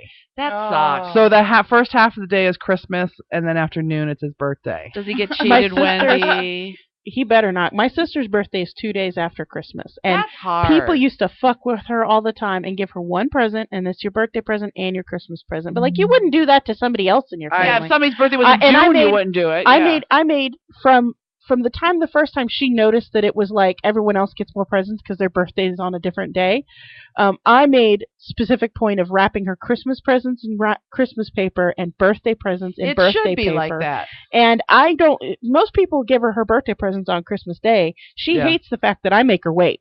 I won't give it to her till her birthday. She's like, everyone else gives it to me on Christmas. I want to open it now. I'm like, do you look, know how no, one of the indications was that I realized there was no Santa? Was when I realized that some of the Santa gifts were wrapped in some of the same paper from Mom and Dad. Oh. Right. So ever since I became a mother, it's like I buy these certain rolls. They get hidden in the closet. The leftovers get shredded in the bottom of the garbage bag to keep the illusion. Well, here, Cali guy didn't understand it for the first couple of years because we go out and I would buy wrapping paper and then not use it. And he's like, at the end of the holiday, and he's like, "What's that for?" And I'm like, "This is Santa paper for next year. I buy it now. It's like $1 a roll. I got 85,000 feet. I put it in the back and I use it up till it's gone. And that is the only wrapping paper. It never That comes came out from Santa. and it comes from Santa. And it's usually something fun and festive and Santa-y. childy. Yeah. Wendy of Neverland says he doesn't get shorted on presents, but he can't have a party with friends on his actual birthday. Yeah, that does kind you of can't suck. do Not that. until he's but older. what's fun Then he can have a actually is cocktail because party. he can probably do something between Christmas and New Year's, and all of his friends are not in school. I had a friend who went through the problem. His birthday was the 24th of December, so he would get one sock of a pair of socks or a shaving kit. They would break up the shaving kit. We got the shaving cream on one day and then the shaving kit on the other day. That's not good. People are mean. That's sad. It's awful. No, they're cheap. They're not mean. They're cheap. That's true. My sister's is the 23rd. Ooh. And we try to celebrate on the 23rd. We bring her little gift bag with the birthday stuff, wrapped in the birthday stuff. But she gets that from, thank goodness she doesn't have a huge family. We don't have a huge extended family. Now, do you guys make sure you have sex under your Christmas trees? What? Sex under your Christmas trees? No. What is that? Why not? Sex, is she talking about actual like bumping uglies? Sex under your Christmas tree. Why do you bump uglies under your Christmas tree? Because it's Christmas time. and you can look at the stars and the light. You don't have most trees aren't tall enough for two fat people to get under the goddamn tree. You gotta be physically up under the I can tree. just see the kids the next morning. Mommy, something happened to the tree. It's in the middle of the flow. Mommy, the pencil's all sticky. I'm serious. Don't I mind love that. to have sex by my Christmas tree. Mom, why is this only one spot on the Christmas tree flocked? Oh, you sick woman. I would be so afraid of, number one, having a tree branch go up my ass. Yeah. Or his ass. Or Right? any body part, Number for that two, matter. you would have to, for me inside the mic, you would have to trim the fucking tree. Okay, I'm going to restate my question. Do y'all like to have sex in the same room that your Christmas tree is in? Oh. No. No, because generally... Why? I can't get over it. It's so cool. Because generally, I'm in a house full of other people, and to have sex in a common room is a huge no-no unless you know they're all in different states. Yeah. Yeah, you're right. And that there's no But you opportunity shouldn't have for a them to come problem. back. You know what? I'm They not don't decorate. No, I'm not a real big Christmas person. I like getting the small trees, the replantable. My favorite is the roseberry bush from Home Depot. Okay. You go and they have it topiaried like a tree, and I buy the little lights, and the lights, when they warm up, they make the rosemary smell. Oh, that's nice. Vendetta wants to love know, it. do you have sex by the turkey on Thanksgiving or in a pumpkin patch for Halloween? Vendetta, abso-fucking-lutely. Wendy of Neverland says she has an artificial tree. She wants real sex. I agree. Vendetta says the best gift card is a Visa gift card. That's because true. You can You use use it it everywhere. And Sexy Brown Eye 69 says she likes a gift card from a toy store. ... Sex toy store. That's absolutely true. Yeah. Yeah, if you're going to get me a gift card, it's got to be Barnes & Noble or the BDSM Shack. One of the two. Do they even have? You know what? Everybody has gift cards. Yeah. Everybody Or has gift cards. certificates. Yeah. of some kind. Right. Yeah, I wouldn't mind a $25, $30 gift card to Lady C's. That'd be awesome. Or under a TV set on BET for Martin Luther King Day. Vendetta. Any excuse. Vendetta. She will take it. Would you say no if I offered that? She slaps a 20 onto her back for President's Day. On his back. However you Doesn't do it. really matter. Wherever it's Whichever way it sticky. goes.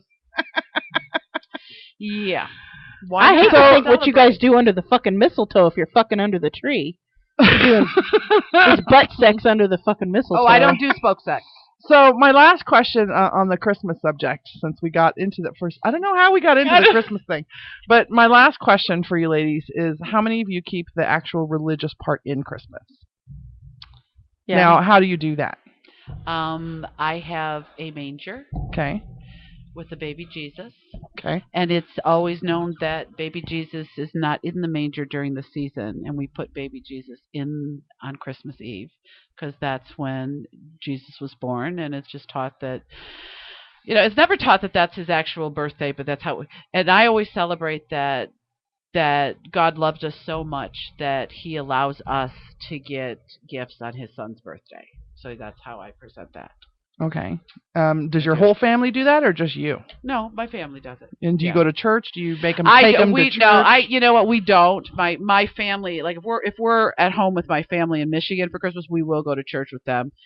I don't go to church here just because I don't have a regular home church. Are you one of those? Are you one of those radicals that say keep Christ in Christmas? No. But I'm okay, because I do realize that there are people that are not Christians that still enjoy the spirit of the holiday and the spirit of giving, and I'm way good with that. I mean, I have Jewish friends that put up their Santa Claus Christmas trees, and I'm way good with that because the spirit of Christmas and the idea of Christmas is usually, for the most part, a warm, loving message. So whoever you are, I was born and raised Catholic, so the whole spirit of Christ in Christmas was always part of what we did at Christmas time. So, but no, I think that everybody should feel the love. Yeah, okay. How about you? We don't really. We're more, we don't really do religious holidays? Yeah, we don't really do that. I mean, we do the things for the kids and stuff like that. Do they know why there's a Christmas Day? Why it's such a huge thing? We have not talked about it. DJ was raised Catholic. On my side of the family, we didn't really go. I mean, when we got with my stepdad, we went to church, later on when we were teenagers and stuff like that. But it's not something that we do on a normal basis. We get offered all the time, come on, go with us. And I think in our family we're more, I guess you would call it spiritual, believe in like what you do to other people comes back to you kind of thing. Not as far as religious. I have to go here to believe or to do nice to people or that kind of thing. So we haven't really practiced anything like that, I guess. When we come back, we'll hear Sierra and I's take on the whole religious Christ and Christmas thing. We're going to take our big break. We're going to play some music that we haven't heard since season 1, I think, or maybe season 2. Yeah, maybe. Which is from a guy named Nick Evans Mowry. Play some bumpers before then so I can get it pulled up. Okay. Do you I forgot the question. Masturbate? No. I don't masturbate under my Christmas tree. No. Well, she will this year. That would kind of smell good, though. And we'll, you know what? We're going to talk about everything that you guys talk about in chat. Don't go away. We'll be back right after this.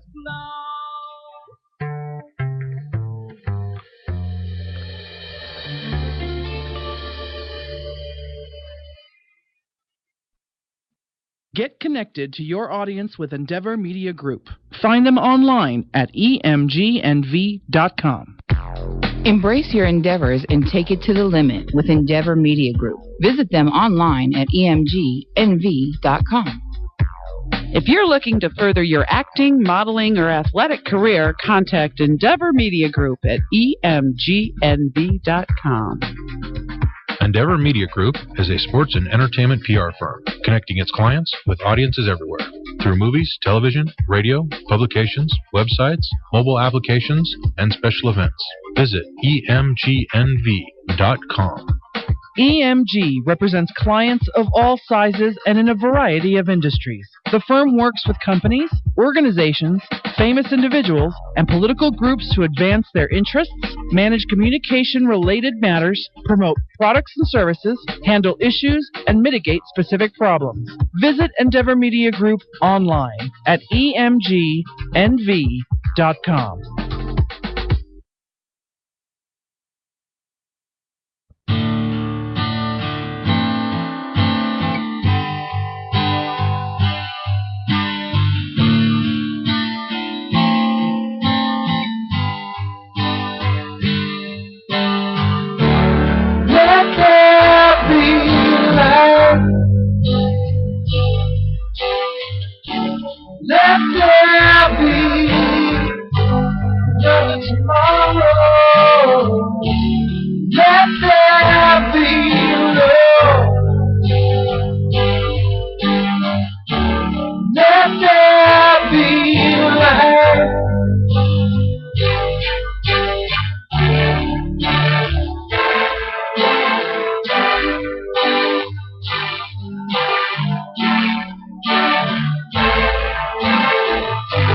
That's the sound of On Wheels Now, every Tuesday at 6 p.m. If you like cars, the smell of gasoline and rubber, or just love motorsports and auto racing, On Wheels Now is your inside look at local motorsports.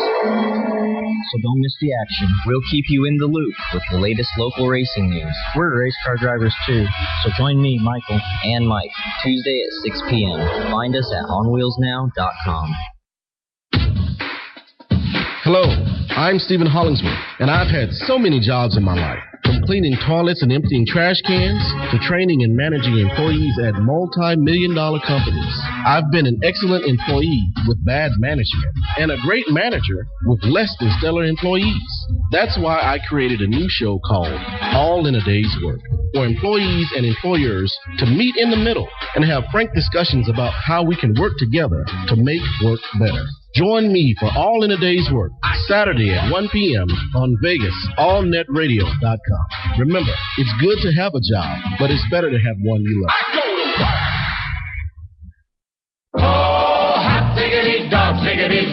Hi, this is Stacy, the Doxy Diva, host of the new Las Vegas Hot Diggity Dachshund Club and Rescue Show. It's a show about all things dogs. Even though we're a dachshund rescue, we love all dogs. We want to educate and entertain all dog lovers. We're saving the world one dog at a time. So tune in every Saturday from 10 to 11 a.m. on VegasAllNetRadio.com. It's the new Las Vegas Hot Diggity Dachshund Club and Rescue Show. Let us bring out the dog in you. Hot dog! Aloha, this is your Auntie Sharon on VegasAllNetRadio.com. Auntie Sharon. Please listen to me every Tuesday, 3 p.m., the best hour of the day with Vegas Variety. Comedy, music, show reviews, interviews with the police, infamous, and famous folks. Everyone needs an Auntie Sharon. Auntie Sharon. Join me every Tuesday at 3 p.m. Auntie Sharon. Saturday nights from 7 to 10, it's the Chill Zone with your host, Randy M. Join Randy as he takes you through a journey of smooth electronic music and beyond. It's the Chill Zone with your host, Randy M. Every Saturday night from 7 to 10, only on VegasAllNetRadio.com. The honorific Smash debut album, Yay, is gonna make you wanna sing. Just gotta sing to make the whole world ring. Just gotta sing to take your mind off the hurry. With hits like Just Gotta Say, Just gotta sing. Only in My Dream, It was only in my dream. Suspicion, Storm in my mind. Suspicion keeps us apart. It Must Have Been Love. It must have been love, but it's over now. All that I wanted, now I'm living without. Must have been love, but it's over. Yay is available for a special low price at Amazon, Rhapsody, Reverb Nation, iTunes, and at theHonorifics.com. TheHonorifics.com. Yay!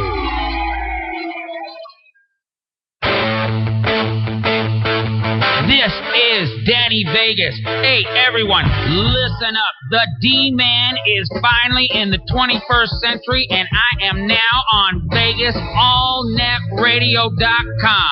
Everyone knows I am straight up. So log on and dive in straight up noon every weekday on VegasAllNetRadio.com. I'm going to bring coolness back to business. Hello, this is Robert Henry, your host on the East West Show, brought to you live every Thursday at 1 p.m. on Vegas All Net Radio. The East West Show is a brand new show aimed at celebrating cultural diversity and particularly the Asian population explosion in Las Vegas and Nevada. Please join me every Thursday at 1 p.m. for the East West Show on Vegas AllNet Radio.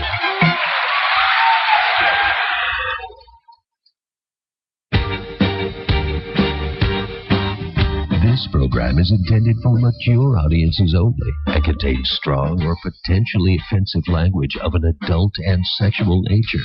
So, listener discretion advised.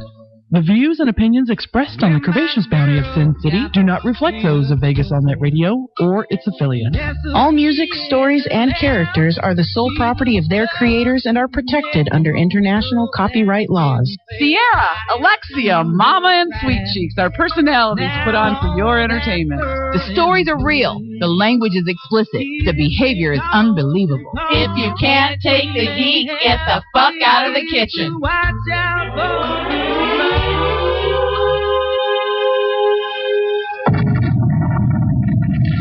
Welcome back to part 2 of the Curvaceous Bounty of Sin City. Find them on Facebook, follow them on Twitter, watch their archives on YouTube. Here we go with the show. Welcome back to the second portion of the Curvaceous Bounty of Sin City on VegasAllNetRadio.com. If you're listening to this section first, you may want to go back to the archives and get part 1 where we talked about General Petraeus. And Christmas. What else did we talk about? Sex under your Christmas tree. Sex under your tree. And blowjobs beneath the holly. Well, we didn't talk about that, but that's a whole other story. Mistletoe. And of course, as always, when we come back from our 8:30 break, we have an update from the fabulous ladies of BBW Fan Fest. On the phone, we have Platinum, and Desiree. Hello. We can never tell. Hi, honey. We can never tell with Desiree if she's going to be here or not because she may. Desiree, are you recovered from Rock Your Curves? Because I seen some pictures, girlfriend, and videos. Oh, Jesus. Yes, I'm finally becoming recovered. It never fails. Inevitably, like every time I party hard, I get sick afterwards. I get some kind of cold or respiratory infection. So is that maybe your body's way of telling you to stop it? Yeah, well, whatever. I'll listen. All the alcohol you drink, you should be nice and sanitized. Yeah, well, that's the problem. I already have a weak immune system, and then I drink a ridiculous amount of alcohol, which, then kills my immune system even more. So if anybody sneezes on me, I pretty much end up with whatever they have. But it was totally worth it. I had a blast. What was this, though? I seen something that Stu posted that this is going to be the last Rock Your Curves? I don't know if it's the last Rock Your Curves. I know it's going to be the last Rock Your Curves in that venue. It might be the last Rock Your Curves. I'm not sure, but I know that he told me that he wasn't going to do it there again. Oh, I gotcha. Okay. Misunderstood. I'm like, what's happening to all our BBW events, Everybody's burning out.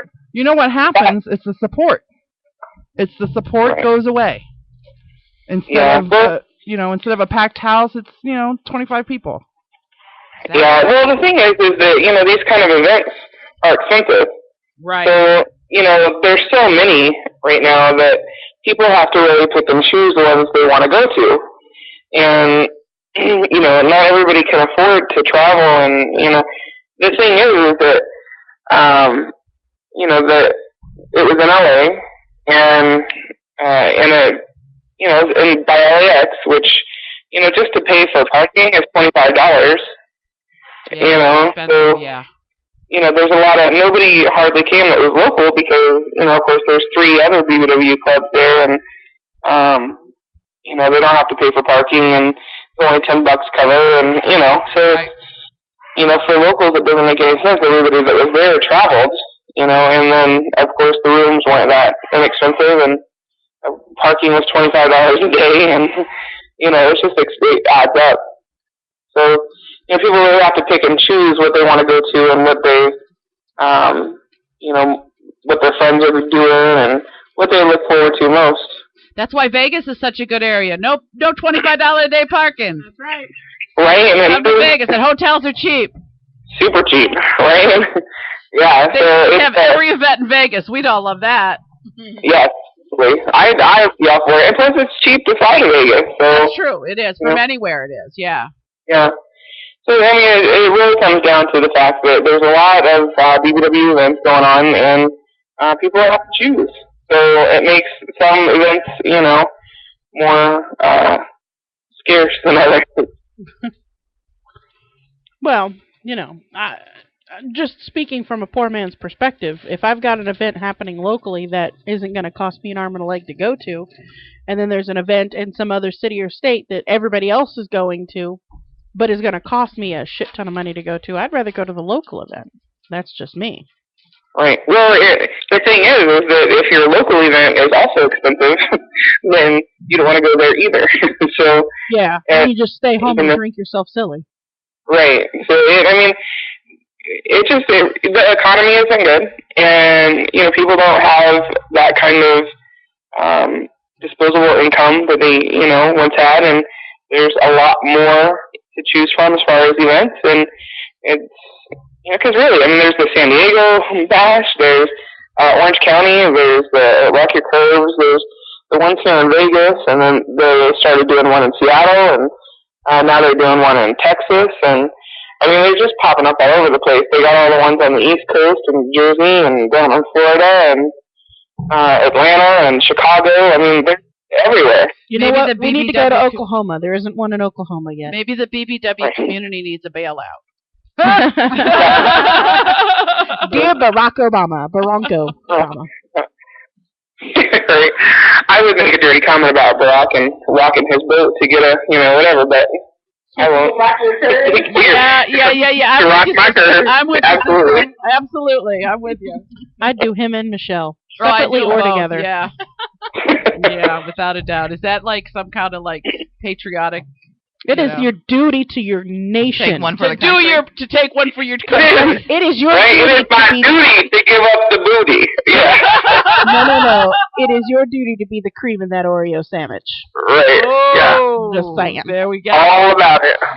Make me that creamy filling. So do we got some good updates going on? What's happening in the FanFest world, ladies? Yes, lots is happening. Actually, I've been sitting here all day working on the new FanFest website, which looks fabulous, by the way. If you haven't seen it, check it out. It's cbwfanfest.com. We are opening our super early bird specials tonight at midnight. They are going to be 30% off of the regular ticketed prices, and for the 2 passes to Well Rounded. Oh yeah, for super early bird, you also get 2 passes to Well Rounded as a bonus. 2 passes. 2-day passes. So it's the first 2 days of Well Rounded are included. So it'll be the Tuesday and Wednesday. The first 2 official days of Well Rounded will be included with the super early bird special. So 30% off plus the 2-day well-rounded passes.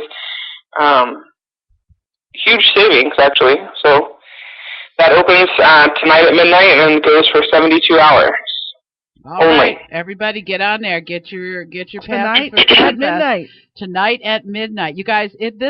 For those listening that just heard us talking about FanFest, it was so much fun last year, and everybody there was like just there to have a great time. There was so much boobies. So much boobies and booze. Oh, Lordy. And all you got to do is look on our the Curvaceous Bounty of Sin City Facebook page, because on that white party, I was drunk, and all you see is my boobs. My clothes wouldn't even stay on. So anyway, get your tickets and be there, because it is going to be a riot, everybody. Yeah, and then come next Monday, November 26th, we're going to open. We're going to announce our categories and open nominations. We'll start accepting nominations. I nominate me as Talent of the Year. And technically, I have a video out, so can I get nominated for something? And I nominate me for winning the stripper contest at Little Darling. Yeah, you guys could have an amateur video award, because I think Mama wins that hands down. Yeah. Yeah, she got 16,000 people that would agree. I think there ought to be an award for making a stripper pole disappear. I win that hands down.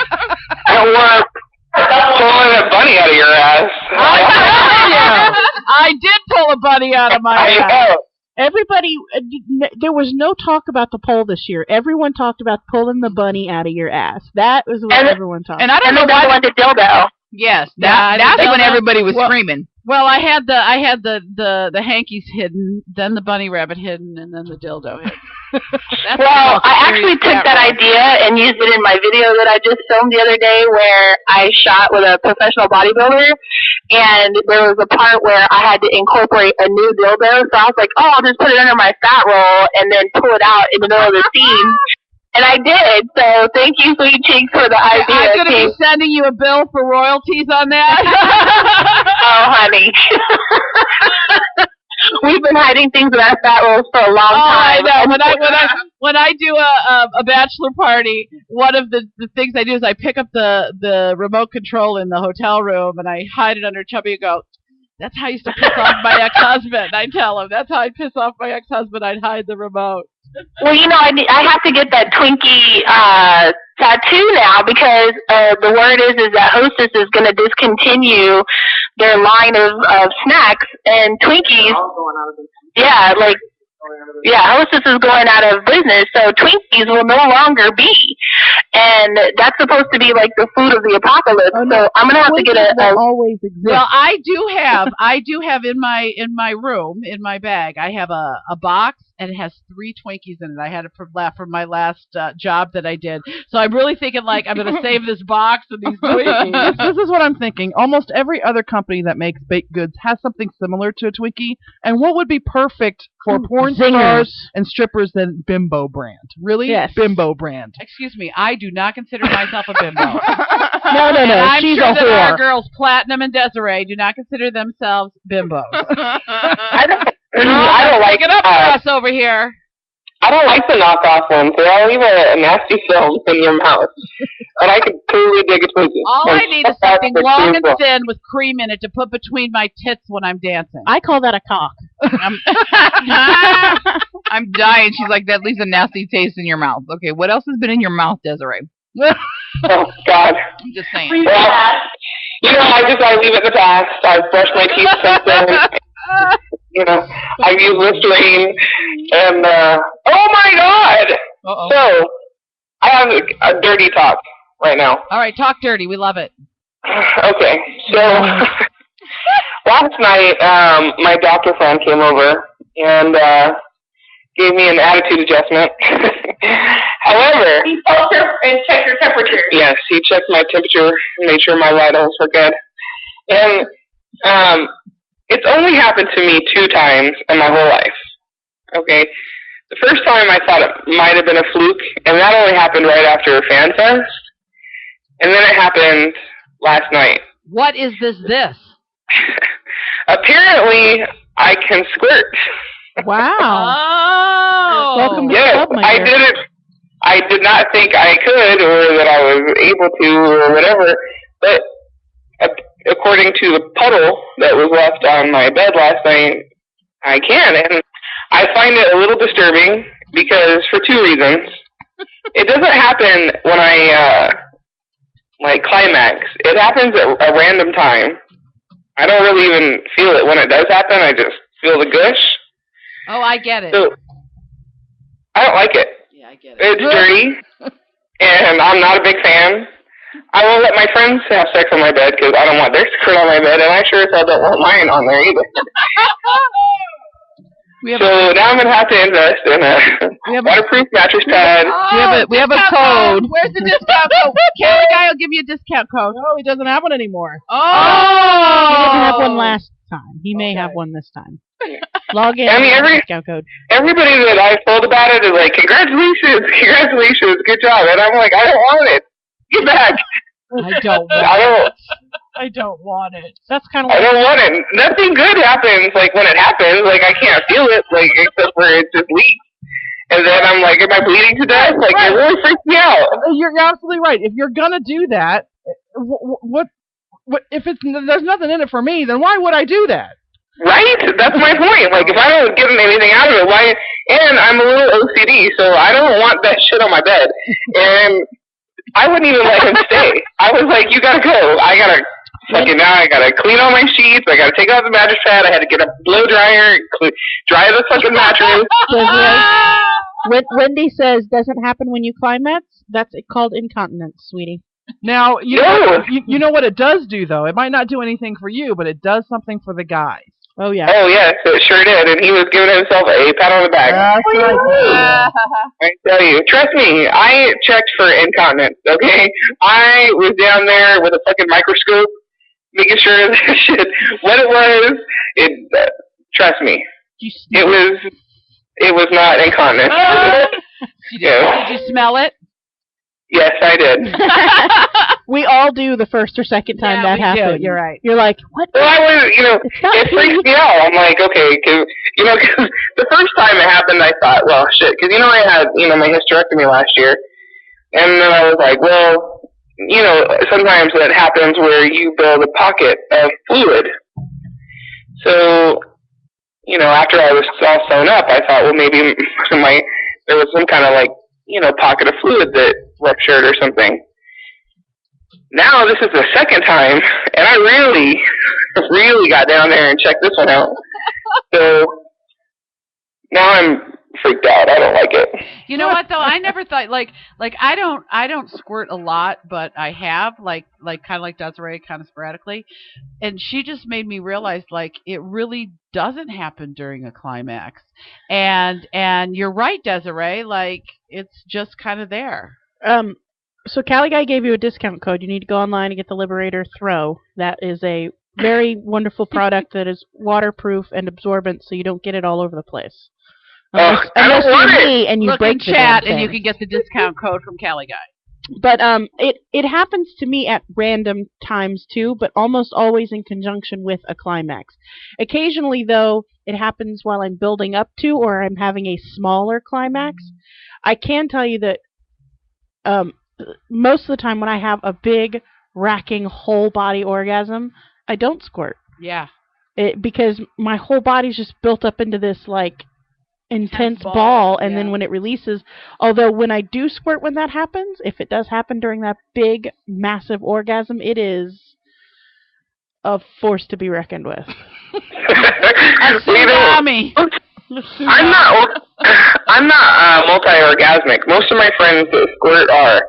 Yeah. And so for me, I'm a one and done girl. Unless you want to put in some overtime work out a second with. I don't even agree to lift my leg. So yeah, I'm like, okay, because that just takes too goddamn long. I'm not trying to be there all day. So usually I'm a one-hitter quitter. So a good stiff breeze will get me off most of the time. So yeah, whatever. Fuck it. Well, yeah, I'm usually a trooper. After I wait until the very end before I get mine because if I get mine in the middle, then I just want to roll over to bed. I don't want. I'm totally like a guy.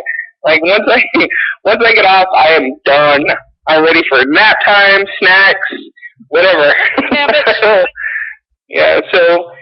It doesn't, the two times that it's happened to me, it's been random. Maybe it is incontinence. Whatever, don't do that. Now she's really freaked out about her bed. Right? Oh, if there had been a big yellow stain on the mattress. Wait, Desiree, what happens if there's somebody leaves smooge in your, on your sheets? Splooge? Yeah. Does that freak you out? Do you got to get up and wash your sheets and shit? Yes, except for this. I do normally unless it's on their side? No, because it's always, I don't know how, but men know, and they always make it on our side. Right. But That's true.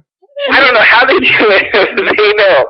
But I normally am super crazy about making people wear condoms. And so it doesn't get anywhere. Right. Unless I'm dating them, where then I become strictly deviant and I'm like, oh, come everywhere. But come in my hair. I mean, I have a question. What color are your sheets? My sheets right now are brown. See, that's worse because when you have dark sheets, it really shows. That shows everything. Yeah, but I'd rather it show than not show, and then I would have right there, and then I'd be sleeping at filth. Oh my God! Oh no, I'd rather see it and know that it's there.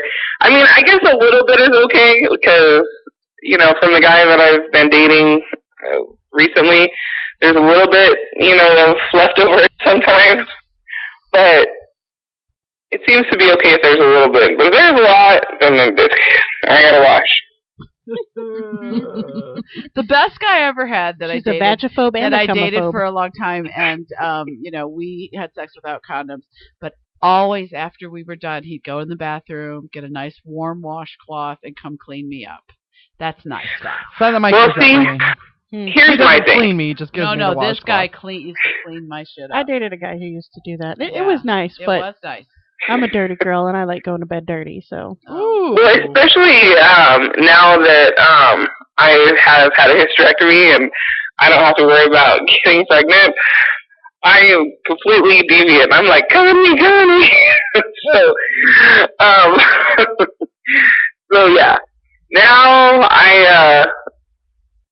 it usually happens like when I sit up, and it all comes rushing out. So. Splooch. Yeah, I try to you should see me after I'm done. This is how I get off my bed. I flip over on my hands and knees and back off so that I don't lean. A snail trail on the bed?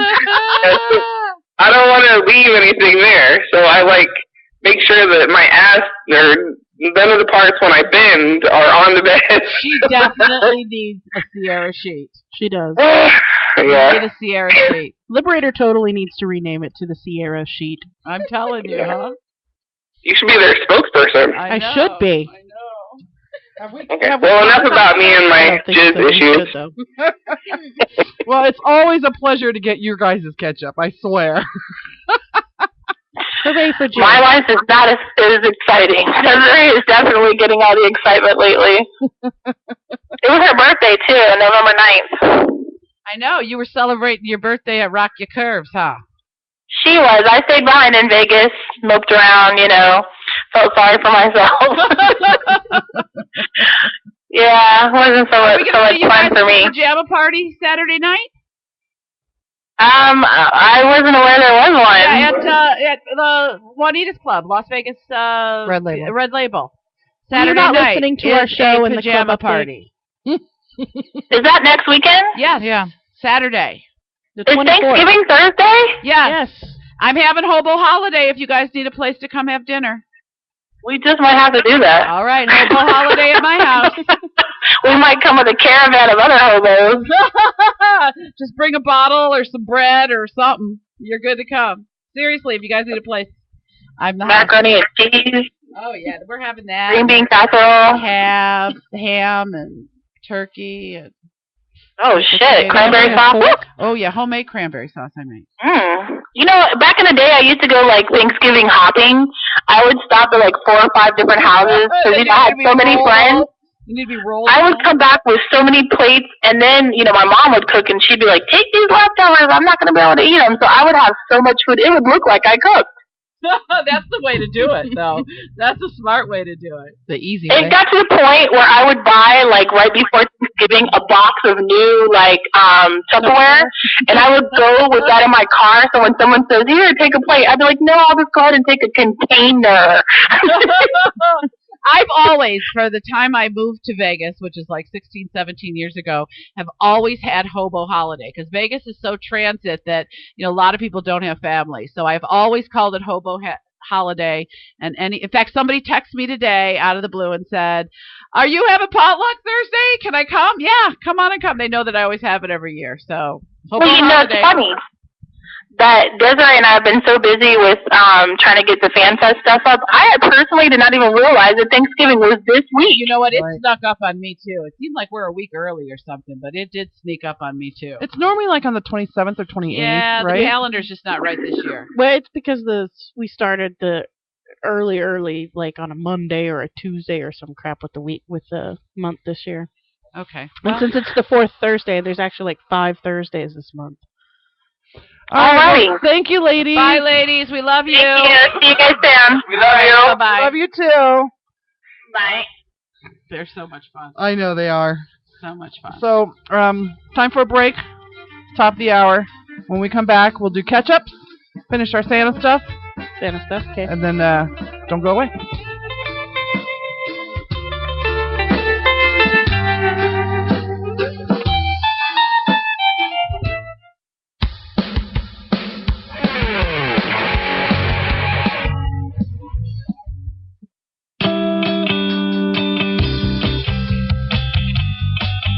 This is Sweet Cheeks, the fashionista with the curvaceous bounty of Sin City. Join myself, Alexia, Sierra, and Calypso on Sunday nights from 7 to 10 at VegasAllNetRadio.com. I'll show you how stylish it is to feel good about yourself, love yourself at any size, show your arms, dress cute, and walk proud. Check us and our cleavages out at SinCityBounty.com. Join us at the annual trade show where all your favorite adult BBW performers will be. BBW Fan Fest 2013, coming July 26th, 27th, and 28th here in fabulous Las Vegas. Find BBW Fan Fest on Facebook for more info. Hi, I'm DJ Tim Dope. Come join us every Saturday night at 6 p.m. PDT, 9 p.m. EDT for my new show, Pure Dope Radio, here on Vegas All Net Radio. We'll be having fun addressing the issues with special guests each week. So I'll see you at 6 p.m. PDT, 9 p.m. EDT, Saturday on the show, Pure Dope Radio on Vegas All Net Radio. Follow your favorite BBW porn stars on Twitter. Find them all at bbwgirltweet.com. You're listening to the KGMHD, live no TV, on your VegasAllNetRadio.com. Every Thursday, 5 p.m. Pacific, 8 p.m. Eastern, hitting you with that hip-hop, R&B, reggae, spoken word plus. Get at me, 702-483-4444, on your iPhone, your iPad, your Android, the World Wide Web. Get them computers out and get with me. Class Initials, KGMHD, again, live no TV. Get me. Class Initials. Materialism. I've got to have it. This is the American way, baby. This is the Kevin Jackson Show. Join me every Wednesday from 3 to 4 p.m. for 1 hour of music, politics, entertainment, mayhem, and debauchery. It's the Kevin Jackson Show every Wednesday from 3 to 4 p.m. on Vegas All Net Radio. Join us. It's the American way. This is the American way.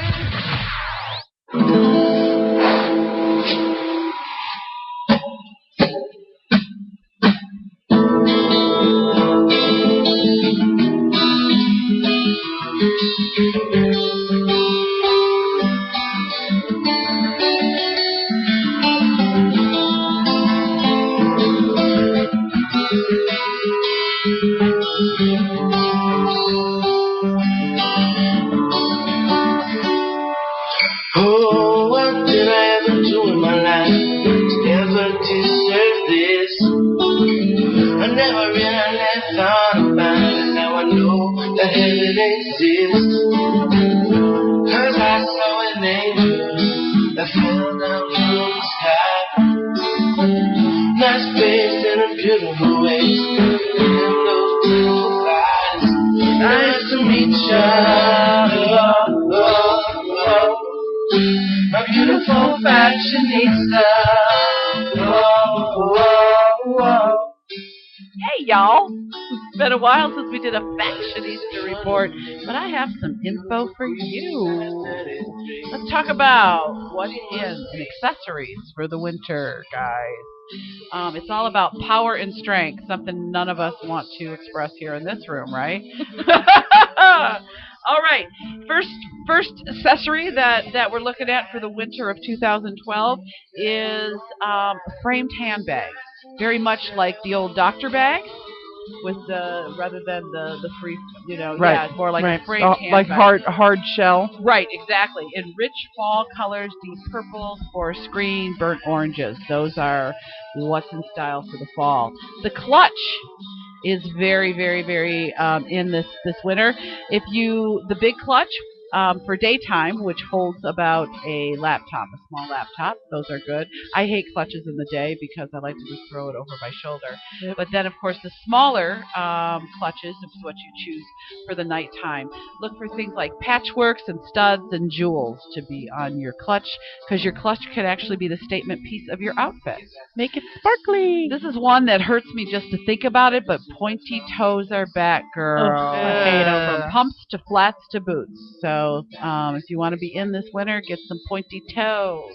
Well, I'd rather not be in. Riding boots are in. Great with leggings and narrow skirts and riding pants.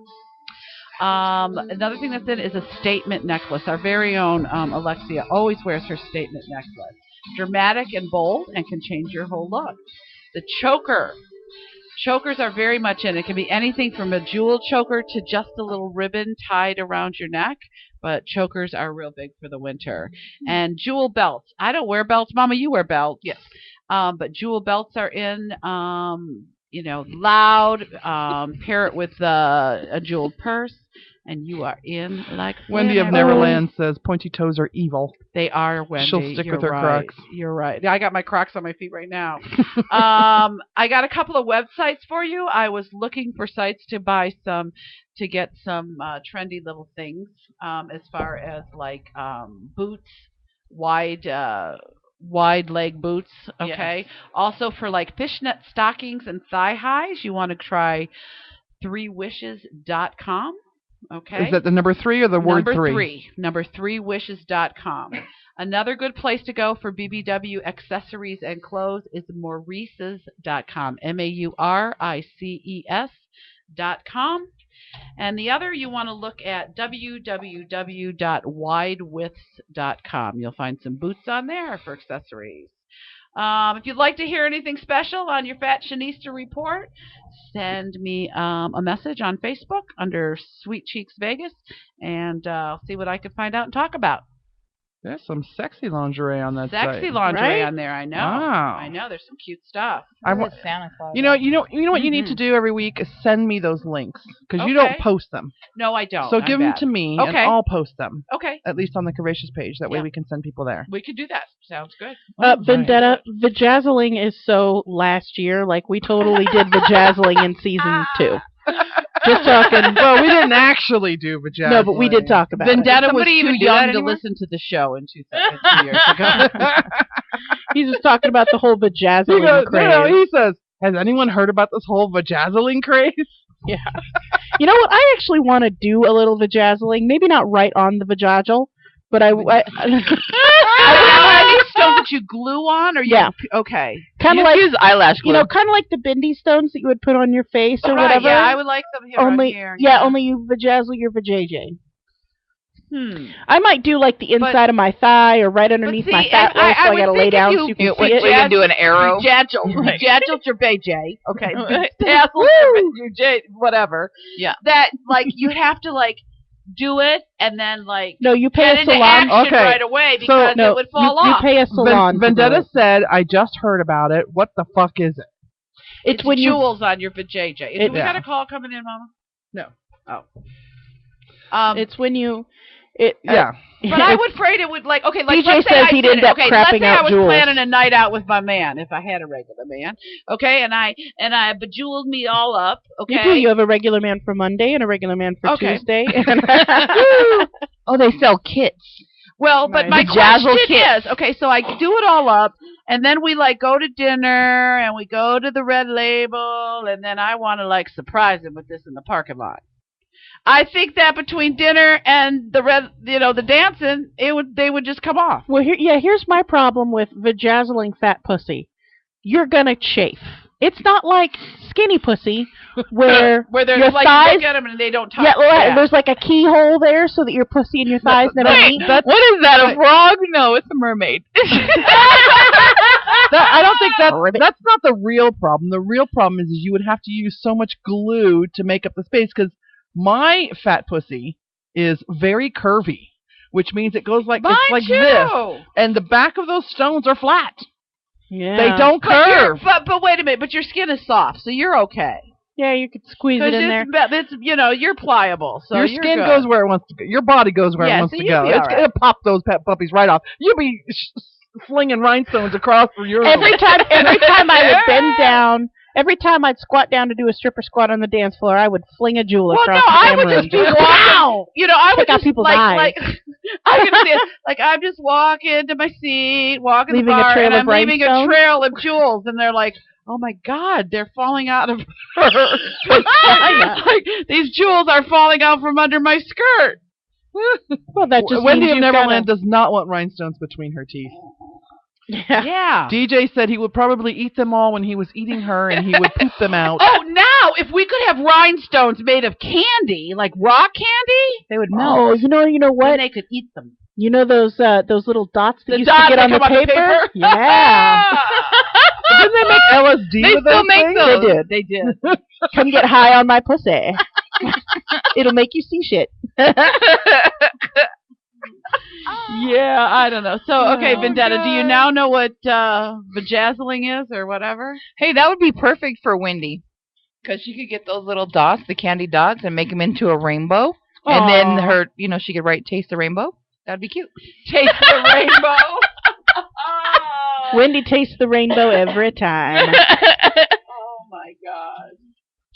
I love this show, by the way. I don't know. Vajazzling. So you're about a month and a half early years. for the fad to return as a retro fad. There. So you know what? Vendetta. We can't talk about the religious side of Christmas now. Why? After the JJ. Yeah, we can. We bounce around all the time. It's not going to be any we can go different. back to that. Right. So back to Christmas. Back to Jesus. Little baby Jesus in a manger. Now, wait a minute. Now, I would vajazzle myself and then get under the Christmas tree, because then I would sparkle like the tree. I would sparkle tinsel on like her a tree. I would get reflectors so the stars. Twinkling twat. Get those battery-powered LED lights. We could sell twinkling twat kits. Okay. I dare you to say that 3 times real fast. Twinkling twat kits. Twinkling twat. Now for sale on SinCityBounty.com. Yeah, let's do that. Vajazzling for Jesus. And if you get just at the right angle of the Christmas tree, it'll light up like your tree. I We can have we plug-ins. Plug-in for JJ. No. We Vajazzling. get those little battery-powered LED light packs. Yes. And like what you would decorate your wreath with. With our luck, we'd get fucking burned. No, we're just putting it on what her is that? pussy. Oh, okay. Not ours. Okay, good. You guys volunteered my pussy to You be light up. volunteered your pussy. And You're to talking let about it- making and it to let twinkle it under the Take tree. one for the team. I'm always taking one for the team. That's because you do, Blanche. You do. Next year I'm going to get a regular boyfriend, so you guys won't have nobody to pick on. well, Yeah, right. Well, I think DJ's still awake. Honey, is the LED lights? Do they have a tendency to get hot? Do we need to use the LED ones? Would that be better for her if we did that? Just checking. Are we going to have a Sweet Cheeks decorate her for JJ Christmas party? There we Yeah. go. Anybody who would We like better- to be we better involved, film send that all your shit. letters and tell us why. Too funny. The crazy thing is that give me a couple of shots and I definitely You do it. would Oh, yeah. lay It's out like, and do do it. my whole body. All right, before we Too get early. into the talk for Santa and Jesus, Vajazzling for Jesus. let's Oh, we have to film her when she does. Oh, her we have to catch-up. film. let's do catch up. Who wants to go first? You go first so I can film you. Well, why can't one of you guys? I can film while one of you guys go first. I'll go. Okay. All right, so let me see. Let me get my list. Hold on, because I forget shit.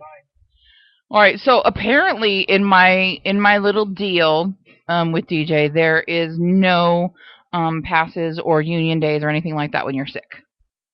So you have to put your ass in the air even when Well, you're I was sick last week, and with the stuffy nose, it's a little hard to blow. So he was like, get a snorkel. That was the whole thing with the snorkels and shit like that. But yeah, you know what so- guys really like is when they're fucking you and you have a coughing fit. Because your vagina pussy tightens gets up. all tight. So they like that. That's only when they're in you. It's well, a turn off see, when they're not in well, you. When well, they're in though, it it's feels a little good. it's a little harder for the giver when you can't breathe. That's true. You're right. So I thought I was going to get a pass. Apparently not, because there is no passes or union sick days or anything like that. Oh, this from the man who decided himself that he was going to abstain from sex. Right. We're never You gonna get no let him- sick we're days. never He gonna let went him from live one that down. fucking Right. extreme to Well, the other. and then you guys saw earlier that he sang to me on Friday that he had been practicing for a while. Oh, crap. And now he is apparently coming back. He has decided that he wants to come back home. He's not comfortable with traveling anymore, so no more single parent for me. Yay and no. It's kind of like, So that job is done? It's not done. Apparently there's jobs here, and hopefully that, because he's a low number, hopefully he goes right back out. It's kind of a double-edged sword, because it's like, happy because now I don't have to do everything by myself, and at the same time he's giving up a job where there's a steady paycheck right now. Of course, with the kind of work that he does, you don't never know when that's going to be, because construction is very unreliable right now, especially in this town. Yeah, I know where he could go to make a shit ton of money right now. It'd just be a long damn far time away. Well, that's the whole thing. That's the whole reason why he's not doing that. Yeah, he doesn't want to. Yeah, we had some family things, so he's ready to. He was kicking it around, and then we had some family things come up, and now he's like, okay, that's my sign right there. So. And I got a marriage proposal that a guy in Morocco wants me to marry him, so maybe I'll be going away. I don't know. To have babies. Yes, he wants me to marry him and have his babies, and he loves me and believes that we'll be a beautiful couple. And I'm like, can you still have babies? No. No, you just had that taken care of, didn't you? Yeah. I am clipped. That's what I thought. I am clipped. However, I'm pretty sure that there's reverse, but I'm not. Yeah. Now, no. are you fully clipped and cauterized and all of that, or just tied off? I think she just put those little clip things in there. But let me tell you a story. Well, let me tell you, because my doctor was amazed that I actually got pregnant with the little one, and there was absolutely no tube on one side and a fucked up one on the other side, which she went ahead and clipped anyway. And was like, how in the world did this happen? I was like, well, you're the doctor. Didn't you learn how that happens? But apparently, it was kind of jacked up down there anyway. So she was kind of wondering how I ended up with the little one anyway. But yeah, my mom had her tubes tied, and then a year and a half later had my sister, my youngest sister. So then when she got done with that, she said, go in there and just take it. Just tie them off. Get it out of there. Cut the tubes out. I don't care what you got to do. I'm not having any more kids. Yeah. DJ wants to know if he'll pay for you to be unclipped. Hell no. No. The guy that wants to marry you, will he pay? Oh, I don't know. I don't know. Well, I'm sure, maybe depends on how much money you're getting. Well, he says he loves me already, so, I mean, he'll probably do anything for you. Yeah, he hasn't met me yet, but he Morocco, his ass better be a fucking prince. Me how these guys Marrakesh. I love you. You don't fucking know me. Yeah. But I love you. Yeah. I love you. I love you. You're beautiful. I me. think we would be a great, happy couple together. Come to Morocco, Marrakesh, the beautifulest city in the world, and have babies. We have babies. Something to that effect. I want. You know what? I get those. I think all of us girls get those, right? I want a lesbian to come on to me. Not you, Wendy. I know you have a wife. Oh, I did have that. But I think it would be so great for a lesbian to go, Alexi, I'm so in love with you. We could be a great couple. Next girls' night, we should all head out to the Fruit Loop. You know what? That did happen to me online. A girl came on to me. I think what she was looking for was a sugar mama in the outcome of the whole thing. But she was talking about how in the picture she sent me, she was so beautiful, blonde, thin, cute woman. And but I think in the end, that's what she was looking for was a sugar mama. Yeah, exactly. How much she liked, her grandma was a big lady, and she always felt so secure and wonderful, and she's looking for a big woman to be her. Wow. Yeah. So, but see, you would probably be the quote unquote masculine, the butch. No, but you're not. You'd be the boss. You'd be the boss. Yeah, you'd be the boss. There we go. But I wouldn't be the masculine one. No, because you're like you would be a lipstick lesbian. Oh yeah, definitely. Absolutely. I'm a chapstick. I love that lesbian. term, by the way. I do too. You're a what? I'm a chapstick lesbian. I remember the first time I heard the term lipstick lesbian. It was on the old Phil Donahue show, so that's how long ago it was. And they had these two beautiful girls. I remember they were brunette, and it must have been in the 80s because they had like 80s hair. Feathers. Now that I can envision it, but that was the first time I heard the term lipstick. That they were lipstick lesbian. I love that term. Yeah. Very cool.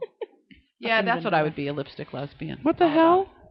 Detroit? The term is being the top versus the bottom relationship. Oh, there we go. It's either a top or a bottom. Who's so you saying would that, be Wendy? the top, yeah. Would I be a top though? I think so. See, I'm very feminine. I'm very you don't motherly. It's like I'm the decision very maker. submissive. The Well, decision yeah, maker. probably the decision Yeah, but does You'd top be the decider. does tops and bottoms refer to where you're at as far as the sexual position, or where you're at as far as in the relationship? Though that's in what the I want to know. relationship. It's in the relationship. So if you're the top, you're the one that usually- tells everybody what to do. Sexually, But usually I have it's side been, to side. I have or been scissoring. attracted to some very, very, very butch butch women before. Yeah, Wendy says it's not a butch femme thing. It's top versus bottom. Yeah. There are people in relationships you can tell one is butch and one is femme. Right. Same with in gay relationships, boys, male gay relationships. Hobos. Right. I don't know where I would fit in because I think in life I'm very. You tell everybody what to do. Do I? Yeah. Yeah. Bossy. But I also can be very in a relationship. I very much like to have dinner cooked when they get home and the bath run and be very much You the could woman. still be a top and do yeah, that. I very much the woman. But yeah, I can't Because have it's like, me around. sit down and eat this food I cooked for you, motherfucker. Right now. And then you eat the pussy that I someday, shaved you for guys, I'm going to be in a real relationship and you'll be able to see. Maybe. Mama, you got anything else for your catch up? No, I think that's it. So, yeah, that's it. And I don't have to cook Thursday, so that's good. Yay! All right. All right. Here you go. Here's the camera, so you can film me. Just the red button, and just make sure it's counting. Okay, you got it. So, Friday, I get dropped off at work by Silent Mike. And I come and I'm dreading the day. And I love my job. Don't get me wrong. I love what I do here, but I've been working 3 different jobs, right? I'm a board operator, I'm a social media person, and one of the other guys is on vacation, the production manager, so I'm making commercials too. He's been up vacation a long time. Well, he has to use them up. Okay. Because our group of stations has been sold to another radio company, media group here in town, and we're very excited about it. But he's got to use up his vacation before we switch over. So I know I have a couple of appointments. I know I have a lot of stuff to do. So, and the last few days were really rough. Doing his job along with my job is really, really hard to do. I love it. Don't get me wrong. Like I said, I love it. So I get, I'm kind of in that kind of funk. I got to put myself into work mode, with the blinders and everything. So when Silent Mike drops me off, I give him this little kiss and everything. I'm like, okay, I'll talk to you later, baby. And then I don't talk to him for the, I don't even initiate any texts. I don't send nothing. He sends me a little while later, kiss, kiss, kiss, I love you, baby. So I'm thinking there's something wrong. Something he needs. He's bribing you. I broke the stand mixer. Yeah. It's not my initial reaction, right? But, he wants to give me some love, and I'm trying to figure out why he's doing that. You can't just accept it and be happy. Right. Right? So I send him a text back and say, I'm doing okay. How are you? And I can't talk. I'm kind of busy. And he goes, I understand. It's okay. Have a good day. And then a couple hours later, I get another text from him, and it says, I love you. Kisses, kisses, kisses, kisses, kisses. Oh, someone's trying to stay out of the doghouse. Like, what did you do? What did you break? Right? Yeah. And then he says, and then a little while later, he sends me, I am so very happy that we are together. It makes me happy to have known you from my youth. It makes me happy to see you every day. I love you. Oh, you have fucked up royally. Wait. What's her name? Wait, so this is what I send back. What is going on with you? I love you too, baby. Are you sure you're okay? Why would you question all of that? Because boys don't do that kind of Some stuff boys normally. do. Now, Silent Mike, he has been known to send me a kiss, a text with just kiss in it, or I love you, baby, out of the blue. He should have gone to the But he jewelry doesn't store keep that doing day. it over and over No. and over again. So he sends me back, I am doing great, kisses. And then a little while later, I get kiss, kiss, kiss, kiss, kiss, kiss, kiss, kiss, kiss, kiss, kiss, kiss, kiss. You forgot something. Either that or he's really horny and he wants to prep you for the night. That's what Wendy he's says. foreplaying. Wendy says she only gets texts like that when her wife is horny and expects action. Yeah, I just said that. Mm-hmm. So he shows up here to pick me up at like 6 or something like that, and he's got a dozen roses. Oh, he Can you has. see? I'm gonna post this picture up on. Okay. I'm gonna post this picture up on my blog later, and it'll go to my Facebook and everything. He brings me a dozen roses. Now, before I say anything about the roses, this week, not only did Emily get roses because she's leaving and somebody doesn't want her to leave, so she got roses, but Robin got roses from her guy, and we've got to catch up about him. So my initial thought was, he must feel bad because all these other ladies got roses, so he decided to get me roses. My God, I can't get over how you guys question all this Shit, stuff. the last time I got roses, all the kids were in the car and they were like, Dad, what'd you do? Why are you buying? Are you buying those for Mom? Why did you do? What do you? And they were all like, because they'd never seen him give me flowers, and they were like, oh my God. It was our anniversary. Did you forget? You forgot I the did not know it was our anniversary. Oh, shameful woman. And you know what? Hats off to Silent Mike for remembering all that. So the roses are now in a beautiful vase at the house, and I took a picture. I'm going to do a little. I'm going to do this whole story. I'm going to post this up on my blog because that's what I want to do to record it. So I got Halloween flowers from a gentleman. Oh, that's nice. Yeah, Sierra's son. I did. He did. He bought me flowers. We were buying the food that I was going to eat at the party because I can't eat at other people's houses anymore. And he goes, we should get something for Cha-Cha. And I said, what should we get for Cha-Cha? He says, let me think about it. So we went all the way through the store, got my stuff, paid, left, and he goes, wait, I know what we get for Cha-Cha. I said, what are we going to get for Cha-Cha? He said, flowers. Those flowers. And he walked in and had him behind his back, and he handed him to me. That's what he calls you, Cha-Cha? Yeah, that's what great. all the kids call me, Cha-Cha. I love it. Okay, so that's it for. Well, that's not it for my ketchup. No, but give us the other Olga. Doesn't Olga have a ketchup? Olga Streponovich has a new friend. Ooh, a sexual friend? Well, those are the kinds of friends you have. No. No. This friend makes her giddy. This is Does this have like twinkle eye friend? Yes. This is also the one that got her the flowers that he left him on the hood of her car. Just so when random. she came out, wow, I'm fucking jealous. And the now. note said, "Just because." Right. So the first story she tells me about this friend is where'd she meet this friend first of all? Do we know? The German club, I believe. Did she? I think so. Okay. Anyway, so his occupation is an ME, medical examiner. Okay. Wow. Like Quincy. Yeah. Right? Or like Dr. G. Yes. Dr. G? Dr. G, medical examiner. She's she's on the show on Discovery Channel or History Channel. She's real, actually, and she did the Kaylee Anthony autopsy too. Oh, okay. So the first story was she was talking to him. She texted. She told me a couple things, and I texted him or Facebooked him because they were funny. And she says to him, "So whatever. I mean, you deal with dead people. So whatever possessed you to want to get into this line of work?" And he says, "Well, ever since I was this high, I've always poked dead things with a stick." Oh dear. That's a little scary.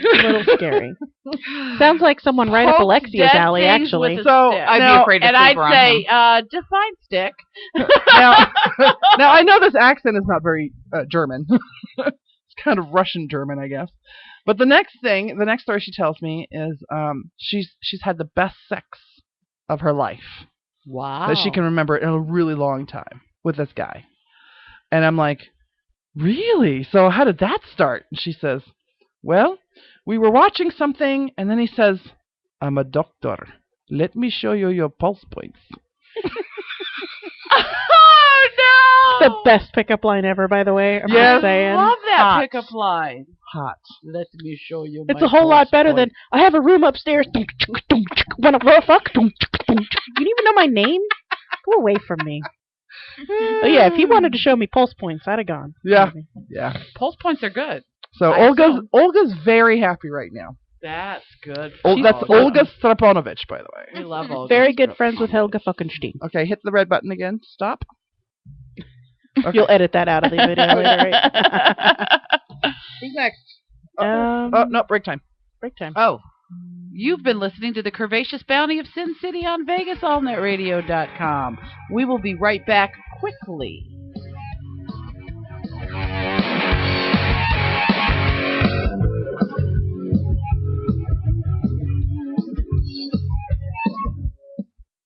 Get connected to your audience with Endeavor Media Group. Find them online at emgnv.com. Embrace your endeavors and take it to the limit with Endeavor Media Group. Visit them online at emgnv.com. If you're looking to further your acting, modeling, or athletic career, contact Endeavor Media Group at emgnv.com. Endeavor Media Group is a sports and entertainment PR firm, connecting its clients with audiences everywhere through movies, television, radio, publications, websites, mobile applications, and special events. Visit emgnv.com. EMG represents clients of all sizes and in a variety of industries. The firm works with companies, organizations, famous individuals, and political groups to advance their interests, manage communication-related matters, promote products and services, handle issues, and mitigate specific problems. Visit Endeavor Media Group online at emgnv.com.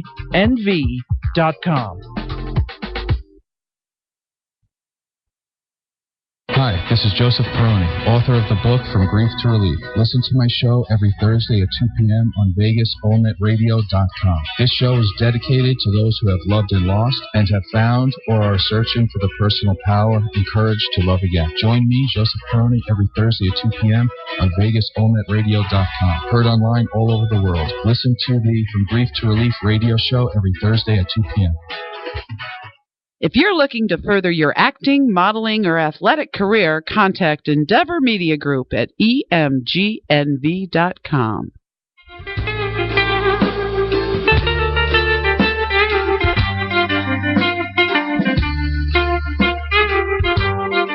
Welcome back to the award-winning Curvaceous Bounty of Sin City on VegasAllNetRadio.com, the final frontier of free speech. We need to make an intro that's like old time, like they used to do on old time radio. You remember, like, do you want to do that? I can the probably find That'd some be music. pretty funny. I've got some great newsroom background sounds that I can use ask for the some of my other Honorifics shows. to do something for us. The Honorifics, that's a great band. If is you a like great that music.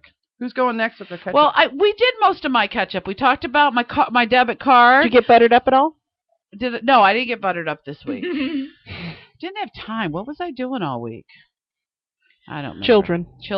I have a lot of children around me all the time. Talk about Yeah, because you just picked up my kid more often than Yeah, but I love your kid, so, and he loves his Cha-Cha, so we're all good. Cha-Cha. Cha-Cha. That's actually Polish for auntie. That's awesome. Speaking of Polish, do you know how to make pierogies? I do. And I make gołąbki and kluczki. I don't know what the fuck that is. I just know what pierogies are. Pierogies are not easy to make because the dough's like rubber bands. But yes, I can make them. You can make pierogies with phyllo dough, though. It doesn't taste quite the same, but no, they're not the same. But excuse me, you talking about pierogi? Don't fuck with the Polak pierogies, okay? I love the new Misfits. Okay. Vendetta. What else? I did Christmas shop. Oh, I had that job I told you I did the other night. Remember I told you it was like going to be in a restaurant, and I thought, okay, that's a table of 10, 12. 150 fucking people. Lots of kids. No, because it was a corporate event. It was a company out of Texas with all the people. What are they hiring a fat stripper for? They did a roast. It was one of the main guys' birthdays, and it's a company party. Let's hire a fat stripper and a midget. Yeah, well, and that's the kind of company I want to work for. So I said to my daughter, I think that's Zappos.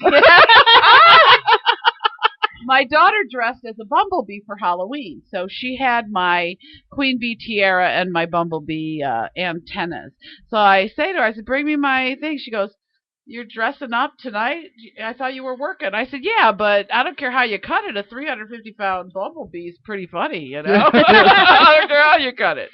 So, yeah, so it was a good group. You know, you do more waiting than anything, but I'm fortunate. I'm just so fortunate when I'm sitting there and I think, God, you know, I make a ton of money for just being funny, just walking in the door. You know? I keep telling you, if they need big boobs, I am available. I told them I had a, but it's all about the money and selling 2 acts as opposed to 1 act. You know, when you got she's not splitting her money, so if no, only if she's getting double money. Are you coming? Yeah. you know. And so one fat girl, you know, they don't necessarily want to pay for two fat girls. So. Right. But I have put it out there. So other than that, I've had a busy week, but I can't really tell you. I'm getting ready for Thanksgiving. Kowalski? What? Kowalski? What's Kowalski? I have no idea. Cali guy is from a very Slavic background as well, and Kowalski. No, there's no L in there. Oh, Kowalski. Kaluchki? Is that the potato dumpling? Is that potato dumplings? He'll tell us in the text. Okay. Thingy. But yeah, if we're gonna make pierogi, Mama, we need to have a pierogi party. Okay, that's fine. A lot of people. That's fine because I love them, and I found out Donald loves them as well. Is it similar to my pot stickers, the ones that I make? You know what? You can make them very similar to that, but it's usually filled with like a cheese. Or mashed potatoes, or sauerkraut. I was watching some on Food Network today, and they had the trucks, and they had the pierogi guys. I can't remember where exactly it was. They'll put anything in a pierogi. Girl, they had the pierogi nachos where it had the taco meat in the middle, and then they put all the cheese and shit on the top. But that is no fucking Polish pierogi. Okay, you guys. Like the mashed potato one. Yeah, with the mashed potatoes and cheese. Well, and you know what else too? My mom used to make them with like onions chopped and the mashed potatoes and cheese, and those were really good. As long as they were fine and it was the flavor and not that texture in there, the kids would be and okay you with cook it, yeah. And then the cheese ones are my favorite, and it's I forget what kind of cheese you got to use it, and then you have to strain it really hard. Is it like a ricotta?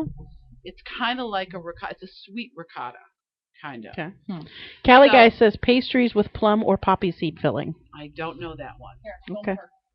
So anyway, other than that, I think that's all I really have for my catch up. I told you guys most everything. So I'm just getting ready for Hobo Holiday. I'm going to cook my ass off all week.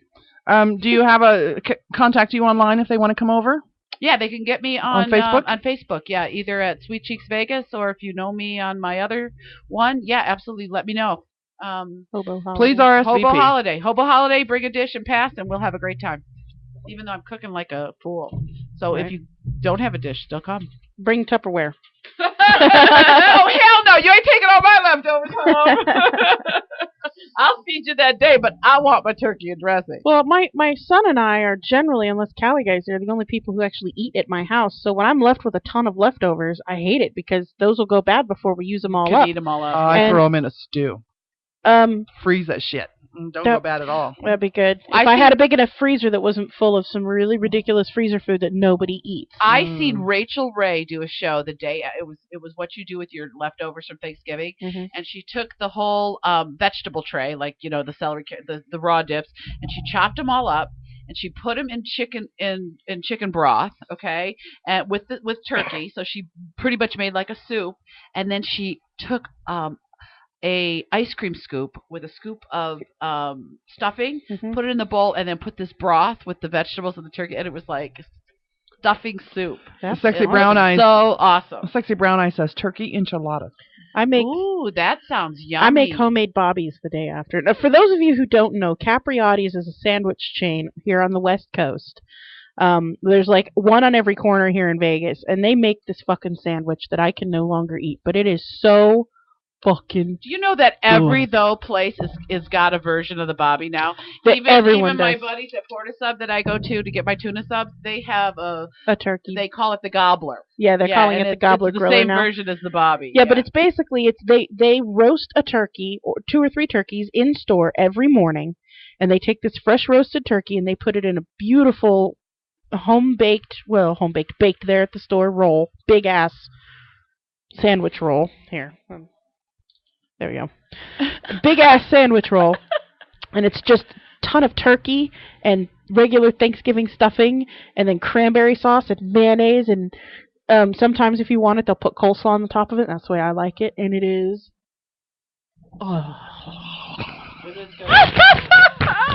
The other one I like of theirs is the Slobby Joe. That's pretty good too. Kelly Guy says Kolaczki is pastries with plum or poppy seed filling. Yeah, I don't know that one. That's not one that I know. I know palchinkas. But I don't know that one. If I known it, I'd make it. My mother might. My mother might know it. All right. Mm-hmm. Ketchup, mustard, and mayonnaise. That's it? No, I've been prepping for Thanksgiving like everyone else has. It's a ridiculous state of affairs at my house because nobody understands. And it's trying to explain to them, no, I can't eat what you're eating, and I would rather make something that you are going to enjoy that I can eat. So I would just rather cook for everybody, and then nobody else has to cook or worry about making sure that I can eat with you. But this apparently does not computate inside the brains of the people that I am related to. They just don't get the concept of allowing me to cook so that everyone can participate in the meal. Do they think that it's going to be nasty? I have no idea what they think. Because they won't. So you know what? Just forget it. And if they're not going to compromise, if they're not going to figure it out, if they don't want to take the time to remember, and forgive me if I forget on occasion, because I hand you candy all the time, but then just buy your own stuff and make your own meals. Well, for you and the boy. I am, yeah. Right, and I am making food for this, whether or not they bring food or not. I'm making enough to feed everybody except the turkey, because my mom was very adamant on how she wants to prepare the turkey this year. Probably with lots of butter and stuff, which would be too fatty for you. Yeah, just the way she wants to prepare it is absolutely indigestible by me. Now I don't understand why they're having a problem, and your son already has an issue with food allergies. Right. Why they should already be, your family should already be understanding with that, and because now us being around your son and bringing things, I'm more aware and pay more attention to stuff that I bring. And wait a minute, can he have this first? Wait, ask his mom or go look and have her look at this first, kind of thing. You would think, and I still have to check everything that my family brings over because they still sometimes forget. It was 7 years later. I mean, he's had this allergy practically since the day he was born. We knew about it by the time he was 3 months old. So it's not like it's a new thing, but they still forget. And then, so here I am, 32 years old. I'm a grown-ass woman. And now in the last, 7-8 months, my body's basically shut the fuck down. Most of my body doesn't even work properly anymore without some sort of medication, diet, or ridiculous hobo, mysticky, movie shit to make it work. Nothing works. And you would think that they would understand and that they'd be more understanding, except that I had this conversation with a family member of mine. Oh, well, I had gallstones. Well, I was there when this person was at the hospital. They did not have gallstones. They were not diagnosed with gallstones at this trip that they say they were diagnosed with. They were diagnosed with 3 or 4 other problems, but gallstones was not one of them. And they said, well, I had gallstones, and they went away. Well, I hate to tell you this, but every medical journal that has ever been published on gallbladder disease, I have read.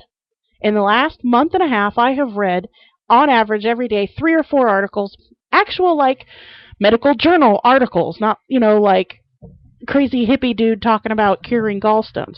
Gallstones cannot be cured. Once you have them for the rest of your life. They don't dissolve. They don't break down. You can filter them out, and you can take them out, and you can have them removed, but they will always form back again. Once you have them, you have them. Some people have symptoms. Some people don't. Some people have symptoms, and then they go away. But if you've had symptoms once, you live with the possibility that you will have them again. I had symptoms once, and they took it the fuck out. And that's what happens. Most people, they have symptoms because as soon as you have symptoms, your gallbladder, the reason you have pain in your body is because your body's telling you something's not working right. And so once your gallbladder is painful, that's because it's not working properly. And because your body can adjust to living without it, it is safer for everyone involved to just take it the fuck out. That's what normal people do. I can't be normal, of course. That's beyond my scope of possibility. So this family member of mine says, well, I had gallstones, and they went away. And I tried to explain to her that, every medical journal I've ever read says they don't go away. And she goes, well, they do go away. Mine went away. So I'm sure yours have gone away. You haven't had an attack in a month and a half. You should be fine. You can just go back to eating regularly. I'm like, no. The reason I haven't had an attack in a month and a half is because I have probably ingested less than 100 grams of fat since the day I had my gallbladder problem, since I ended up in the hospital. I eat less than 6 grams of fat at every single meal. That is the entire meal, not a single serving of one item. The entire meal is less than 6 grams of fat for me. Every single meal I eat. I count them. I have calculations. I have charts in my head. I have things saved on my phone. I have researched the bejesus out of this. Bejesus. I know what I can and cannot do, can and cannot have. And everybody is like, but you've been fine for a while now, so you could just go back to eating regularly, right? I'm like, no, the reason I've been fine is because I've been eating the way I eat. Now, truthfully, after my daughter was born, I had serious gallbladder trouble. I mean, I know the pain. Mm-hmm. And I have not had a gallbladder attack in probably 20 years. And the doctor at that time that I went to was a jackass doctor, and he says, you have gallstones, but good luck finding a surgeon to take it out at your size. So I kind of left the doctor's office and was a jackass pissed off. doctor. Yeah, and I was pissed off, so I didn't really do anything about it. But, knock on wood, I haven't had a gallbladder attack in probably 19 or 20 years. So And there's plenty of people out there who have that, but she's not going to take the chance. I'm not. Oh, I risk totally it. understand. The pain is freaking. It's ridiculous. It's ridiculous. I don't. Until she gets surgery, she's not taking a chance. Yeah, and besides, it really, I mean, it's a lot to adjust your diet, but you've been doing it a while now. You're going to get in the habit of it, and and the minute that she has the surgery, she's going to technically. Yes and no. There are certain proteins and enzymes and things that you can only get by regularly. I'm anemic. My anemia is dietarily controlled, which means I eat red meat at least once a week. I try to eat red meat every day. Before this, I can't do that now because red meat is so high in fat, and to buy a low-fat red meat is ridiculously expensive. Venison? That's the other. No, it's really high in fat. Is it really high in fat? Yeah. All game. Rabbit. All game food is really high in fat. Duck and all. Yeah, it all is. I love duck. I love duck too. Duck's all dark, but it's very fatty. The problem is that I'm not getting all the nutrients I need through food, so I have to take my dietary supplements more than I usually do, and it's a ridiculous number of pills that I have to take every day now. If I could go back to eating like a normal fucking individual, I could drop 90% of the shit that I'm taking. And the other problem is that it's socially unacceptable to eat that way. Well, no, it is, because I can't. Here, very real instance. Hostess would disagree. It's socially unacceptable to eat that way by force, not by choice. If you're doing it by choice, you can splurge. Like, oh, I'm going over to so-and-so's house for a party. I can eat over there. That's fine. I don't have that option. I was out shopping the other day, and I was starving. I hadn't had the chance to eat all day because I ended up having to work on a Saturday, which I don't normally do. And so I was like, all right, I'm going to stop in at Porta Subs because they make salads, and they have 2 fat-free dressings listed on their menu. So I went in, and I had him make me this salad with all vegetables, no olives, no cheese, no meat, no nothing. It's all the vegetables. He's like, what do you want on it? I said, everything but that and that. And that's what I got. And he had fat-free ranch dressing, but he went and he grabbed it, and there must have been some feel to the package that he didn't like. He started looking at it. They haven't replaced their fat-free dressings in 4 months. They've been expired for 4 months. All of them in that entire store because people don't order it. So I ended up getting my salad with vinegar on it, just plain old vinegar. I can't do the oil because oil, I want to do a PSA for you fucking people. Oil is fat. I don't care where the oil came from. I don't care where it originated or where it's going to end up. Oil is fat. It's called a fat. It is 100% fat. That is all. Vegetable oil, olive oil, canola oil, all of it is fat. Well, I didn't get that off my chest. Boy, you are venting. So like when people invite you to go out, oh, I'm having this party, come, we're going to go eat. That's awesome. I'm going to have to bring my own fucking dressing. Well, she came to, but we had a big thing at Halloween at my house for all the kids, and I had made mustacholi and everything. My friend here comes in with her own salad fixings because she wasn't sure about the salad that we were having, that it was everything in it she cocould have. And so I bring my own, and then of course now the next hour is spent explaining why I can't eat like everybody else in the room, and I hate that. I hate it. So it's easier to just go, would rather not. Thank you, but no thank you. It's easier. It is easier. You get tired of having to explain stuff over and over and over because again. People they just don't get it. They're like, what? Yeah, because the first thing is why? If you tell them you're on a diet, they go, oh, well, that's okay. Just have a little bit. Just this time. My mom is the worst. Yeah. But it's like, well, no, it's not. I'm not on a diet.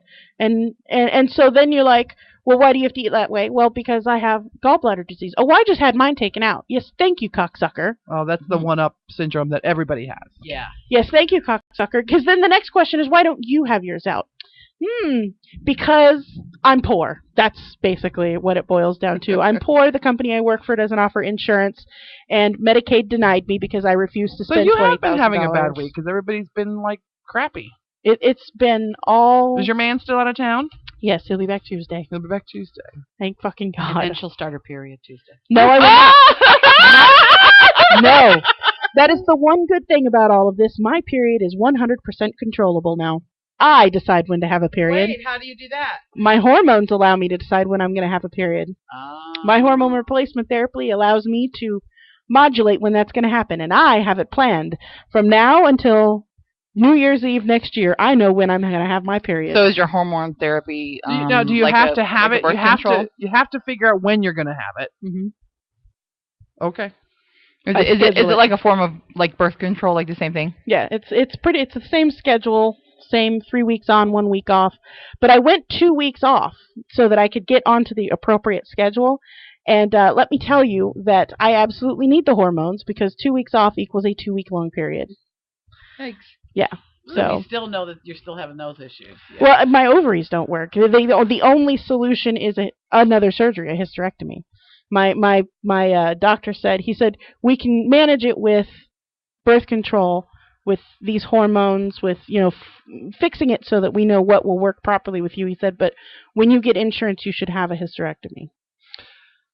Wow. Anything else for your catch-up? No, my life sucks, and my boyfriend will be back soon. Thank No God. masturbation this week? Lots of masturbation. Lots of masturbation this week. Did you do it under the tree?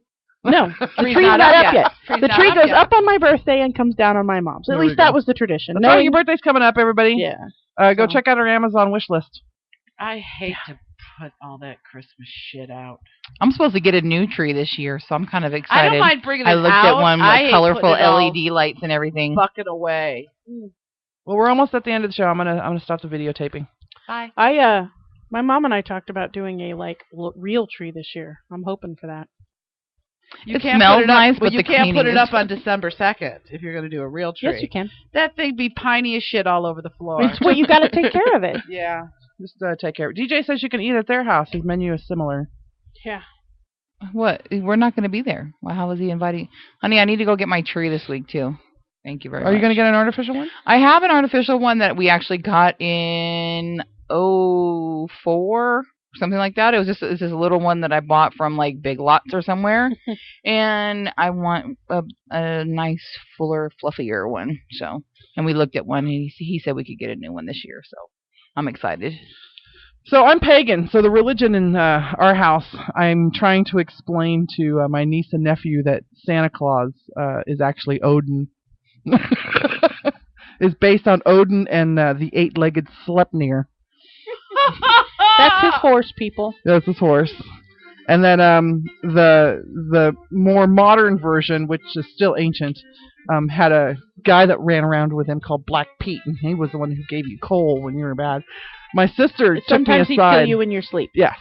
My sister took me aside one Christmas and said, "Please don't tell that to my kids." And I'm like, "But it's the truth." We don't. So I do the pagan origins of Christmas because I know them all, including the red and white mushrooms that made you think you were flying from the northern countries. Nice. Is that where the reindeer got their things That's from? That's the red and white coloring. Nice. That comes with Christmas. So the jeton. Oh, Lord. That's my.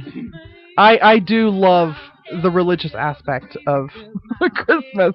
I just teach my religious aspect of Christmas.